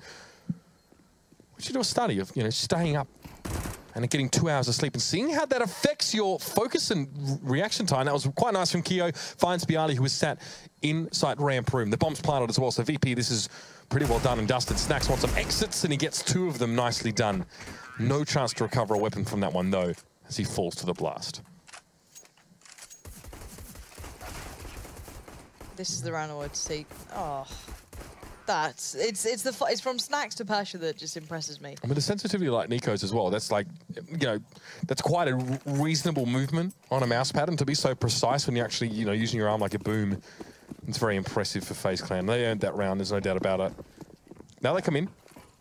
Mac 10 for Nico. Yep. Nico looking for the kills. He knows the VP are wounded, bleeding out almost here. as they get into the final throes of this game. They need to suffer through this one, VP, they know that, but it'll put FaZe on to probably 14 rounds now, and that's a big issue. You can see the difference in FaZe, how they're approaching this to how they were approaching, I guess you could say, Inferno. It feels very different, even in these very light buy rounds. Obviously, they still have, you know, a lot to handle, even in those pistols, and that caught them out on Inferno before. Now, not seemingly to be the case. Qore does fall, but there's only Neo 1 HP up. That's not too much of a bother in theory. And then there's Pasha. VP playing the CT side, it's much harder to develop any sort of economy. You're getting 2 kills in a round. You've let Nico get 2 kills with the Mac 10. Not to mention you're 9 rounds behind. He's 3 kills, so he's made a lot of money here. Yeah. FaZe are going to be very, very comfortable here now towards the rest of the game. They can buy up for the next couple of rounds. VP, yeah, they had to buy in. They've got no other choice here. Yeah, it's go time for VP. This is it, back to the wall CS. If you want to see the Polish side come out swinging, it's got to start now or it's done, right? There's not much more to it. They don't have much, but they've got enough to at least stop the first rush. They've got the molly that can go down towards Squeaky. They've got something to go down towards Hut. Hopefully they can contain FaZe. If FaZe just go and pick up the pace to see if there's a nade for him, no. There's no quick piece coming out here. Maybe going to see if they can do something different. I'm wondering what... Oh, it's a dry hit towards up, but that is brave as you like, and it's worked so nicely. 3 kills there. Fall into the pockets of FaZe. Has left Virtus.pro on the back foot so drastically. I don't know what to say about it. Completely shut out. That was so good. And now FaZe can play ahead of those smokes, which is even more devastating. So in the afterplat, now Virtus.pro have to contend with, well, all these angles and sight lines that they actually can't access because of things like smoke. And, you know, late round, there's still 2 more. There's a Molotov for Nico in case there's a defuse. He can play from Hut or wherever he needs to there. Qore doesn't even give Neo a look into that. And now it's Pasha, who has had arguably a very rough performance on this map. 9 kills, 14 deaths, and another one seems to be looming. No money for Virtus.pro. They forced this round. Lost 4 in a row in the half. Nico with 26 frags as well. He's really stepped up, he and Rain. We talked about them earlier in the half. I think they were 17 kills apiece after 12 rounds, which is a lot of the kill contribution going towards those 2 players, and this is it. We talked a lot about Virtus.pro being a nuke team. 14 wins in a row on that map. I don't think we can say that anymore after this. No. And it's not just this, it's previous performances on this map that have made us question it. Yep, I think we're all starting to question what's going on with these guys. Yeah, I wouldn't say that we'd expect them every day of the week to be beating FaZe, but more than 4 rounds is what you'd want. Now, Snacks, oh lordy, could have all fallen apart there, and they are actually putting up a fight here. Of course, this is the round where you do the damage in. Nico trades it off well, though, but now Neo's up for the challenge as well, just around the corner, holding the off angle. Nico a bit obstructed there by the, I guess, the barriers or the handrails, but by this point, they're down to a 2v2 here. Far superior weapons lay in the hands of FaZe. Decent position here for Bialy to start with. Now he knows Nico's there. Generally throwing grenades when he's not discovered is inadvisable, but again, Nico doesn't quite know what to expect. He's confident enough anyway, and Bialy doesn't stand a chance. It's all on Taz here. All right, 1v2 Taz. 5 for 18 in this game. Very quiet.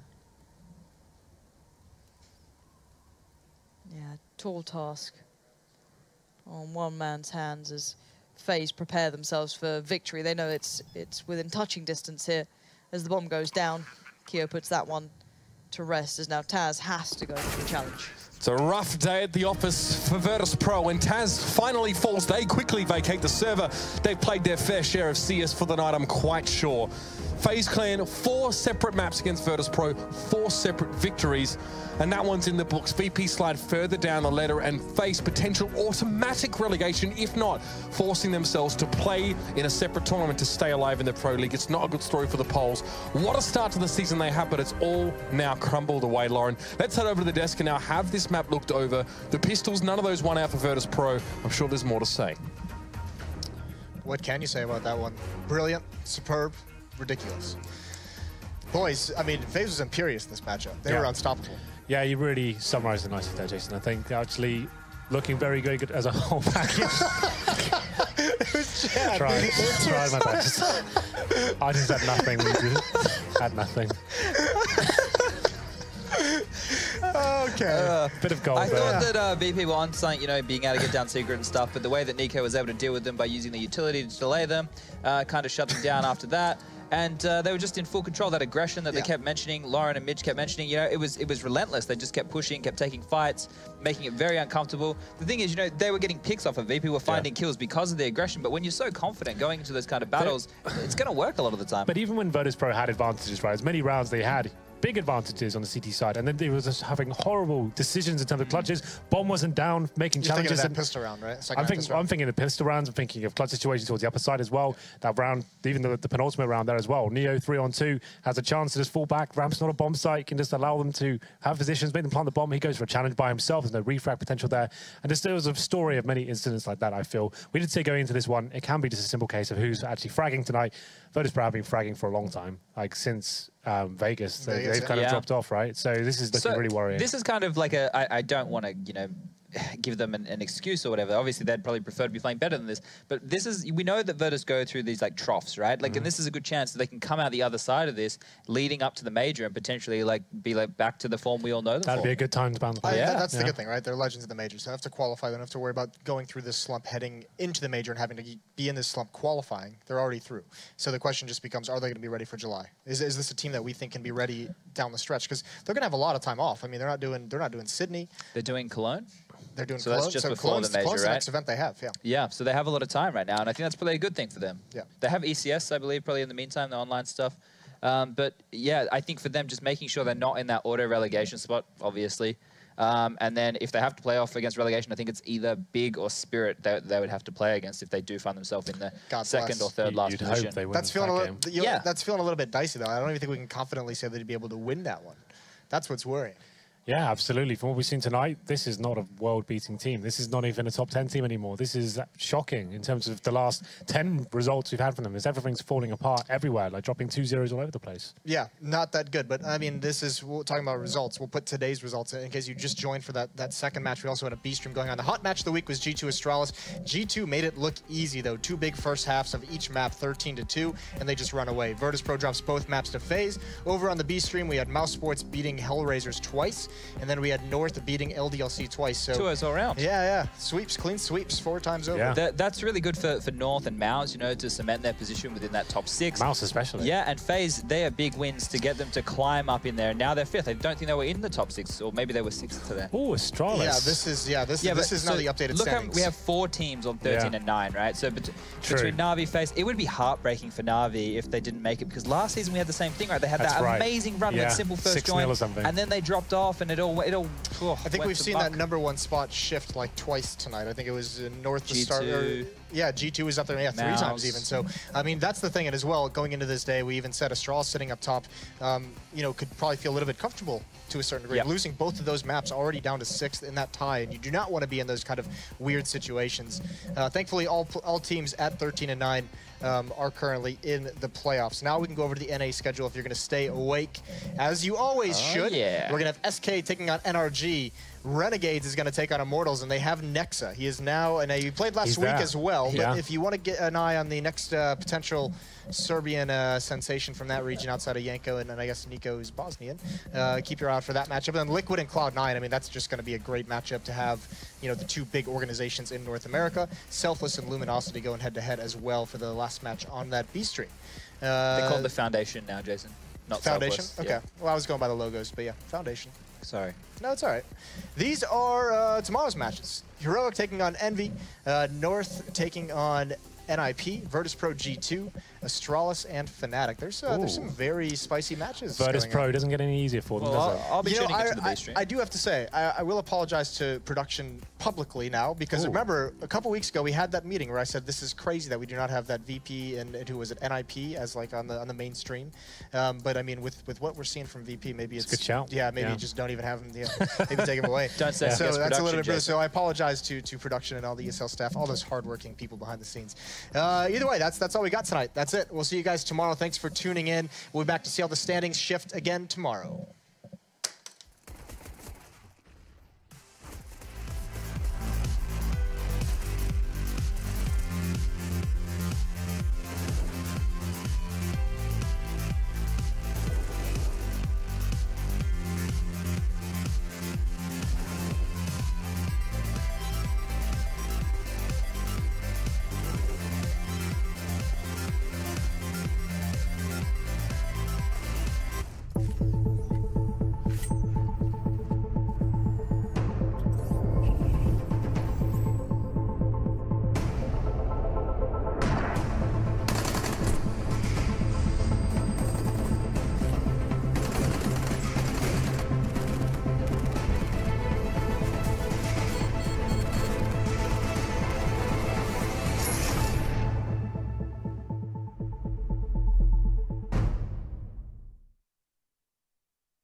I can't understand people watching somebody play a computer game.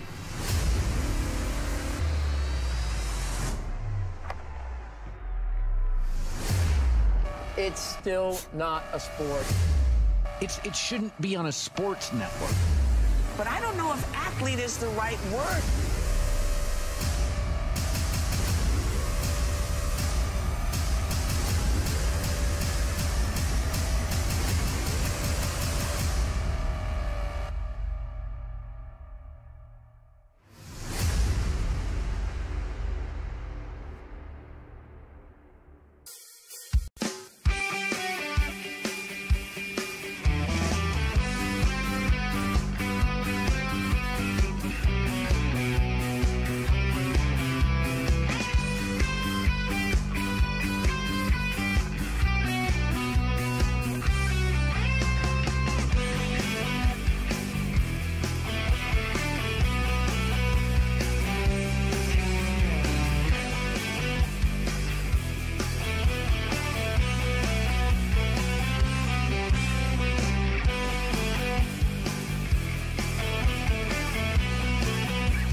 This is your chance to actually make it into the Pro League, be a professional Counter-Strike player. That's the thing that Mountain Dew League provides.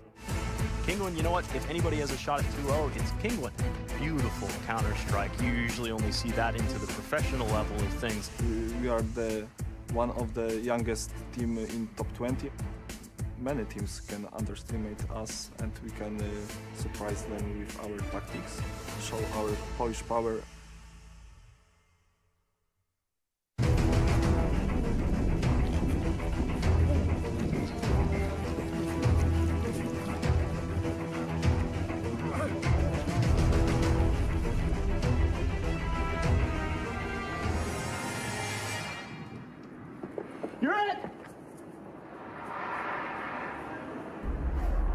Start your esports career now at play.eslgaming.com. Counter-Strike is sharing incredible moments with us and will return to a memorable place.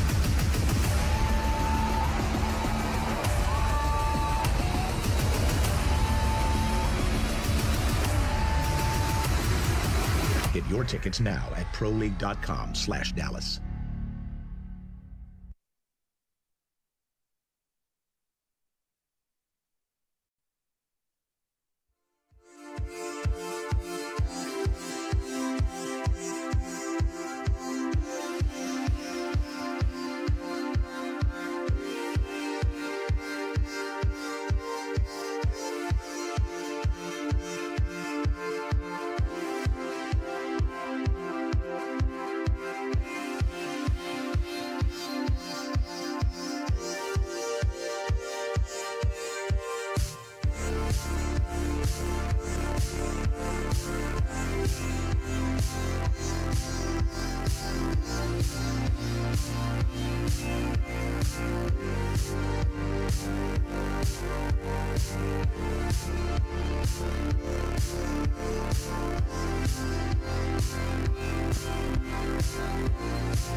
and went straight to the semis.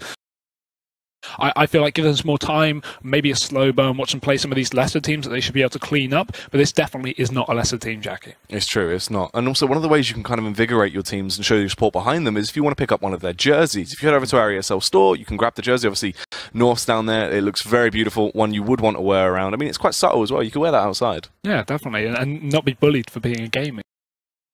Yeah, definitely, and not be bullied for being a gamer. You know, it's always nice. You get that a lot. I know you get that a lot, Jackie. Okay, you can talk about it. All right, it's all right. I told you not to mention that. I'm sorry. Okay, but yeah, obviously, guys, you can grab that jersey if you wish to do so. As North coming in with an opening one, is they're going to show you a reason to wear that with pride as they come into this. But Heroic, definitely by no means should you count them out. It will be a tight matchup, and the things as well where it's more domestic, for the both of them being from the same scene, they practice a lot against each other.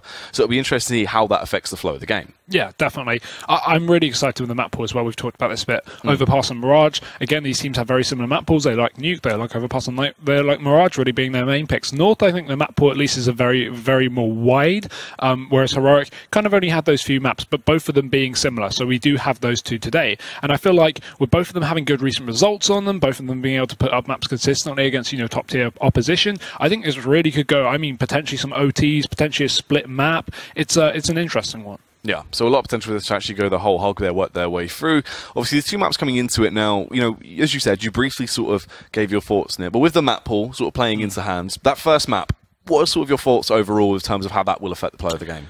Well, obviously it's going to be an interesting one. I feel like coming down to both these maps, I don't think either one is going to be more favoured towards Heroic or North. I think overall, I just kind of got to put all my eggs in one basket and go to North, just as being the better team, the more well-rounded team. And while Heroic have had recent success with a recent addition of Yugi, for example, I still feel like I don't think they've incorporated him well enough into the lineup to consistently say that they can definitely win this one. I think there's potential for upset, but I feel like both these maps, while they are equal, they just inherently favour North being the better team. It's true, and North actually posting a lot better results as well. They've been looking more dominant, sure. As you said, Yugi coming in there has definitely affected the flow of the game and allowed Heroic to sort of utilise the rest of their players in more of an effective fashion. Yugi's been very good at getting those openers for them, something that they were lacking on in the past. Now that's come into effect, it is working.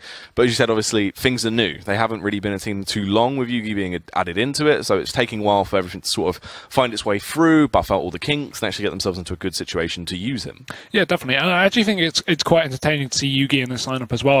I was definitely a big fan of him over on Tricked, and I was kind of hoping that he would get a bit of an opener into another level in the Danish scene. While Tricked are obviously a great team, they seem to just be sitting around the same level. They always have. They've never really gone above or below where they are, and despite constantly having to change rosters because, well, Heroic are picking up all their players like Nico before, I still feel like they're a great team, and Yugi was just carrying them throughout. And then we saw him go to Heroic, and I think his first official game with Heroic was in the Pro League, and he dropped something like 33 frags. He went absolutely off, and he continues to do so every single game. That's the thing I love about him. He is consistent, but I still feel like Heroic need a bit of time if they want to, cement their place as a second best Danish team. I think that's a big thing to ask. We've got so much Danish competition. We've got Astralis, arguably the best team in the world right now. I think we can all agree. North, close up in second place, but still able to take off maps away from them. I mean, we saw them recently, I think, in EBL take away Overpass away from Astralis, one of their best maps, 16-4 it was. And now going up against Heroic, I wouldn't at all say a tier below, but definitely not on the level. But yeah, there's definitely room for growth here for Yugi and Heroic as a team together. It's true. And talking about those highlight plays as well, why don't we rewind and check out some of the highlight plays that went down over on week 3 to get ourselves ready for this matchup.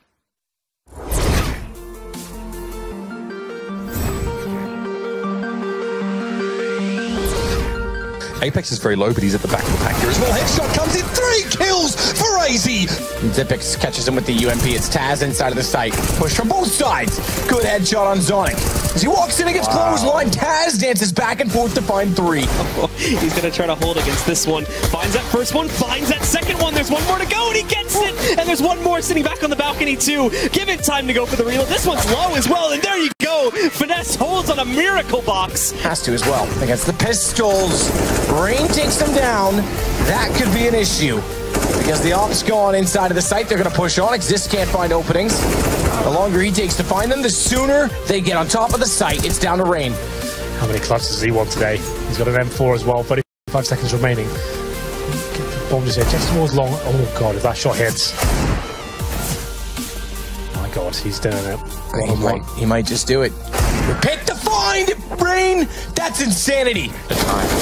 but they flash over and they push, you know, A with all 5, only able to get 2 kills now, but I think that is all that they will get. Oh no! Oh, what? This is somehow going down to a 1v1 as FNX takes down nothing since he runs out of ammo. Doesn't have armor, mind you, but still, he's up ready to an AK, but he might get caught reloading here. They both jump out of the open and Oh my god! What is that? He destroys Cloud9 and does the impossible.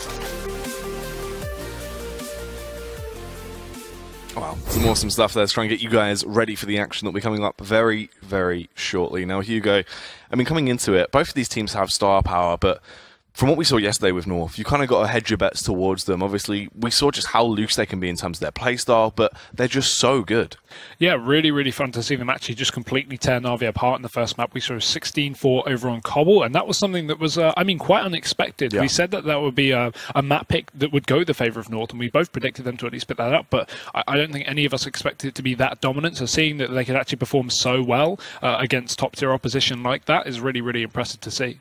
It's true. They really came in hard and fast. They sort of strutted their stuff there, and it was just an insane series overall. If you guys didn't see that one, definitely go and check it out over on the YouTube channel.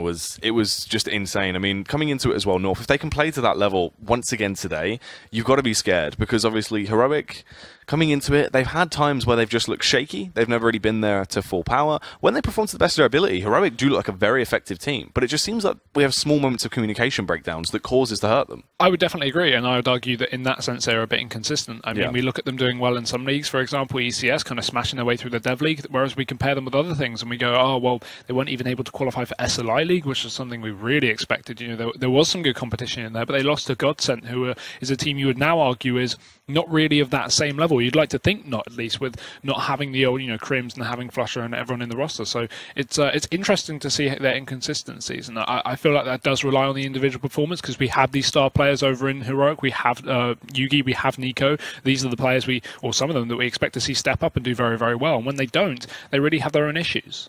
Yeah, that's the thing. You know, those sort of small moments that allow the team to fall apart. And Heroic, they just sort of need that extra kick. Obviously, we sort of touched upon the map pool there. If you just give me a brief overview of the entire series as well. Say we have a bit of an abysmal play coming into map 1, just sort of, you know, theoretically. If they do get pounded on map 1, obviously coming back into map 2, the map pool is sort of pairing on both of these. You know, it crosses over. Both of them are going to feel fairly comfortable, but how do you feel working for into map 2 for them then? I mean, it's so hard to predict, as I said, because both these teams almost have the same win percentage. And again, you've also got to look at statistics, right? I like breaking things down with statistics. I think that's one of the better ways to look at it. And at least looking at statistically their win rates on these maps, you've got to say they're both inflated because of their participation in the Dev League. Obviously, North lost their spot over in ECS due to changing organizations, and Dignitas obviously now having that spot over in ECS. So North is having to be playing through the Dev League alongside Heroic, when you would say they most definitely just need to be into the main league. They're at that level, you know, they're in Pro League, for example. So the fact of the matter is North have been inflating their stats, and so has Heroic to some extent. So at least looking actual statistically over on the maps, while both of them have great win rates on both Mirage and Overpass, I don't think you can make too fair of a, you know, prediction. I think if it is going to be a split map pool or a split map 1-1, I think it's going to be even hard to predict that without seeing how the first one goes. It's true. So obviously statistics there might not be showing the whole story, so we don't really have too much of a benchmark as we work our way into it. So it'll be interesting to see just how they perform on paper. And that's the thing as well, performance is pretty important just down individually, because North, I mean, if everyone pops off, we saw just how usable MSL was. He was leading by example yesterday, the in-game leader for the side, but it looked like he was the entry fragger. I mean, it was frag after frag. He was just playing with such prowess, and everyone was really going wild. And the thing is, they've had that little bit of time off to focus on themselves individually as players. They've come back now, their practicing schedule's a lot more booked in there. Like, they're really giving it their A game now, and you can see that reflected in their playstyle. Yeah, definitely. And MSL, he wasn't even just kicking off on the first map, he did it on both maps. He was phenomenal across the whole series. So actually looking at him individually, I'm very, very excited to see if he's going to continue to bring that A game into this series. And if he does, again, combined with the, you know, the power of Config and Magisk, the players that usually step up as well here for North, if you add in a third one just on top of that, it's just almost an unstoppable lineup for sure. It really is. And guys, whilst we're just having a bit of time before we get into the game, you guys at home, whilst you're playing your SEA pugs, you might want something to try and aid you a little bit, help you out. So we're going to show you some fantastic flashbangs over on Overpass to help you get some cheeky kills.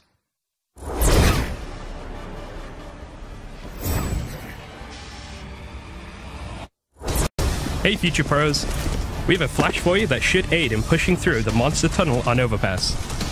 This flash should leave your teammates unaffected, while the CTs should be blind as heck. To do this flash, line yourself up over the tip of this bottle. Aim over the wall slightly and to the right, and then throw the flash. That's it. This should make the rush B, don't stop strat work way more in your favor.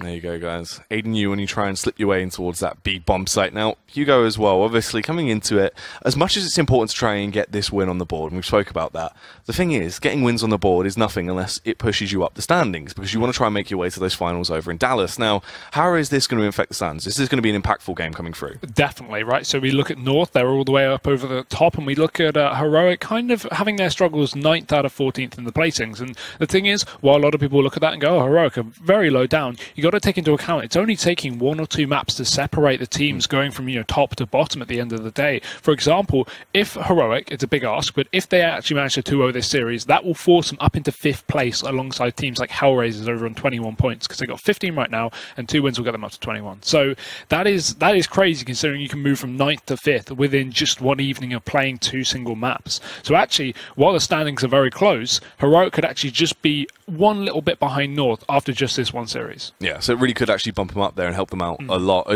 I mean, that's sort of the thing overall with the standings so far. It's been heavily contested. There's some results that have been kind of upsets in terms of where people are, and because of that, where a lot of this season has been kind of unpredictable with some of the scorelines that have been coming through, it's changed a lot of where you're expecting to be situated. So it does make it easier for Heroic to try and slip their way back in potentially. Definitely, and as well, flicking it back onto North, right? They're obviously just at the top. I think third place, no, second place, as I said, alongside Na'Vi in third, and we were expecting one team to hopefully take the lead, not have a split map, have a bit of a domination, move forward, because both North and Na'Vi are just same points next to each other in terms of round difference is the only separating factor. And as they split maps, they both moved up a place, forced Astralis down, but neither of them really separated. So I think this, for going on for North as well, in a more likely situation when they 2-0, if they manage to do that, they'll be up alongside mousesports at the top. Obviously, we've talked about them a bit as the team who's very surprisingly being able to make their way to the top, and now having more games tonight, it's going to be interesting to see if they can continue holding on to that top placement. But even if not, I mean, North could definitely slip away and steal first place away. Yeah, that's true. And also, while we've got a little bit of time, why don't we touch on that with mousesports? Because it is quite interesting. Obviously, the removal of Nico, the player that kind of everyone touched on as being the only reason they were getting anywhere with that lineup. He was kind of the shining star that dragged them through. And now, since his departure, everyone's kind of stepped up around him. You've seen Denix actually finally getting into more of an effective role. He kind of was that support player in terms, but he didn't really have any great individual performances. Now he started to step up, and it seems like Spiddy as well. Everyone started to get a little bit more hyped. Yeah, it's really weird as well, because it doesn't make any sense on paper, right? You remove your best player and somehow the team's doing far better than it was before. I think one of the reasons maybe because of the, again, it's hard to tell because we are looking at online matches, so I think it'd be great to see them at the finals to compare, but at least looking at the matches so far, maybe the fact that Nico was calling in the previous roster, maybe it affected the way that they played. Now that we've moved on, I think it's Dennis calling for the team, or Spiddy, it's one of the 2 German players. I think it's Dennis, but don't quote me. Now that he's calling, it could completely switch up the roles. People could be playing differently. Maybe Nico was just calling to put himself in the best situation. That's why he was doing so well. Not taking away from him, of course, but maybe it might have been holding back the rest of the players from having this star performance that we're now seeing out from Dennis and Spiddy. So I think it's really interesting to see how it continues. And as they have more time to kind of work on the team, get better, and continue, and maybe even get their place over in Dallas for the LAN finals, I think it'll be very interesting. We need to keep our eye on mousesports. Yeah, definitely. Keep a close eye on them. But why don't we keep a close eye on today's matchup as we work our way in? Obviously, it is going to be Heroic versus North to kick it off tonight. It should be an exciting one. The map will be Overpass. The teams are locking. North will be your CTs. Heroic over on that T side. Let's see how this opening pistol round is going to go. Full armor for both teams. No dirty nade business going on here, and a kit, a lack of from North, is going to mean Heroic just need to get this bomb down. They'll be in a great situation, but a fast connector play here as we have MSL to hold things off. He did well yesterday, but can he continue his form? Cajun's pushed up. They may not expect there's a Magisk in Cajun. There we go. That's what we're looking for. 3 quick headshots. The bomb dropped, and Heroic dismembered. Yep, left with just 2 men left standing. I mean, this is a brutal round to kick things off. Not really how Heroic wanted to try and start this game.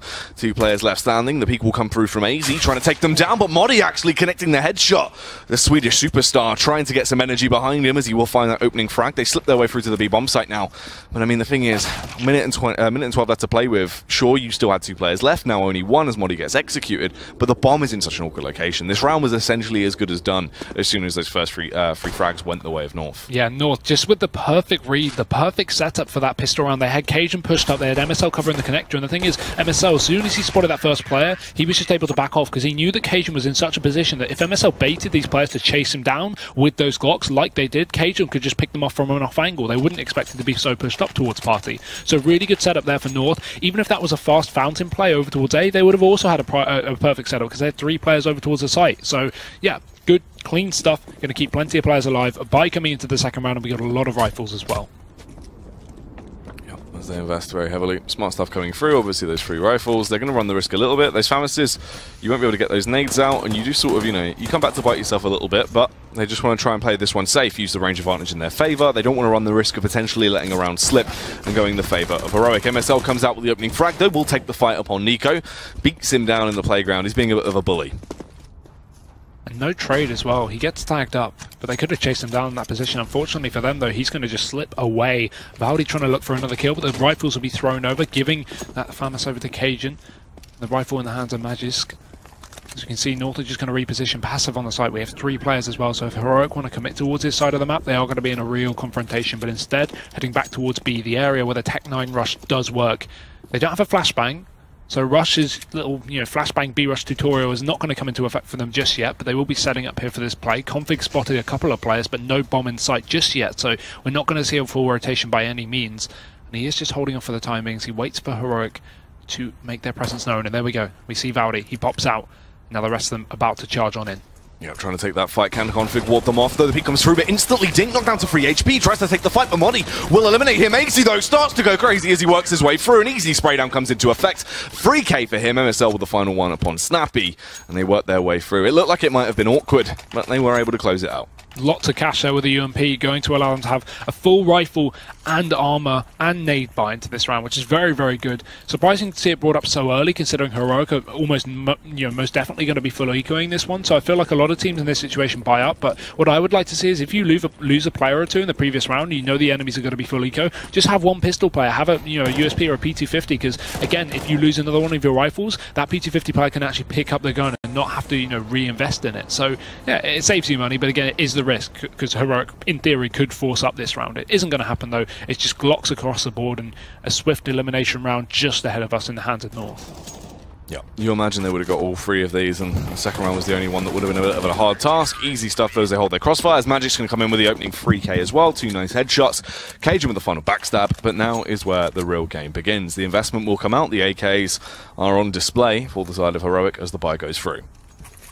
Yeah, lots of rifles. No AWP on Yugi just yet, but they've still got all AKs and obviously plenty of utility to work with alongside that. No AWP either for North, and they're actually kind of going to just stick with these FAMASes and the UMP. Not quite a bonus round, as they obviously have a fair amount behind it, but it's still on the edge, so it's not too much of an issue. They do lose this. They can reinvest next round, as they've saved a lot of players from these previous rifle and SMG mix rounds, as Magic, he pushes up to the position where Cajun was in the pistol, up towards that party, looking for an opener. We have a double split towards long, so even if they come out of this playground here and they take down Magic, he's almost a bait because he has his support over towards long, and they can just double push the second he spots out Yugi here. So it'll be interesting to see if Heroic walk into the crosshairs, because there's no way these long players will push until Magic spots him. There we go, he peeks. Now the teammates push out from long and they do great work. One quick kill for ACER. Trade, but Cajun's right back on the trigger. It's a man advantage taken for North. Yep, good situation to be in so far, leaving just 2 players left on the Heroic side. The bomb down an easy angle to hold as well. Valde trying to make it better, but not able to find the frag. Modi, though, will do damage towards that P-bomb site, but still, once again, they might have a man left in the round, but it's as good as done. The bomb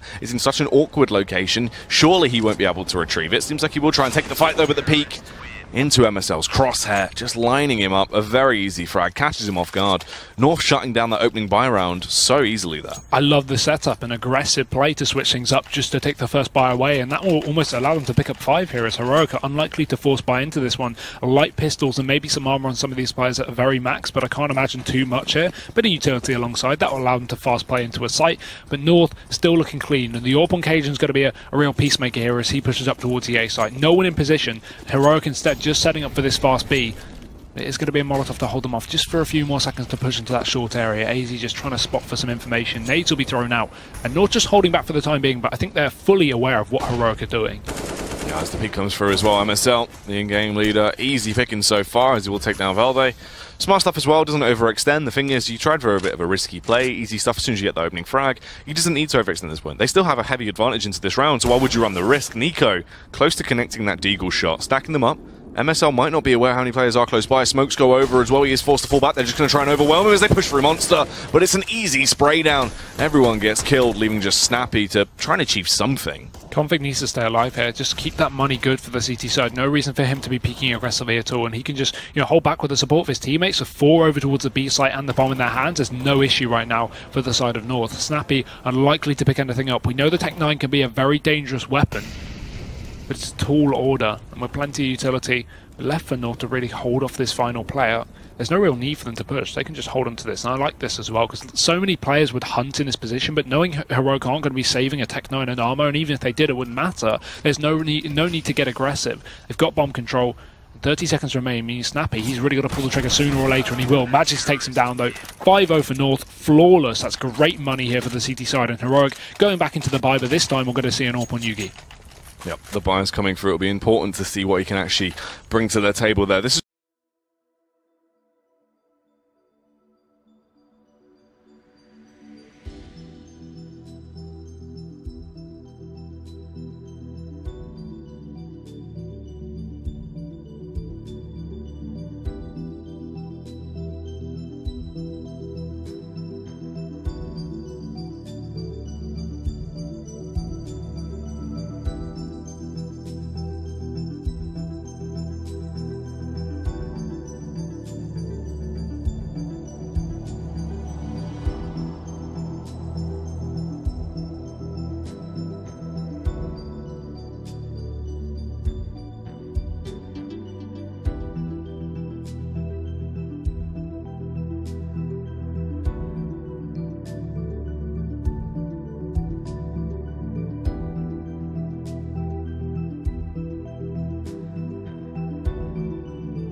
is where Heroic need to assert their dominance as well. Obviously, going into the first buy round, Cash wasn't as stellar as you'd want it to be, so that AWP wasn't actually done. And he kind of is, the pizzazz behind the team. He needs to be able to do some damage. Only factor is as well, Cajun B. Obviously, we know how crazy Cajun can be when he has the AWP in his hands. It's really going to be a bloodbath if both of these get into some aggressive angles. Cajun as well wants to kick it off, but Valde actually punishes him. He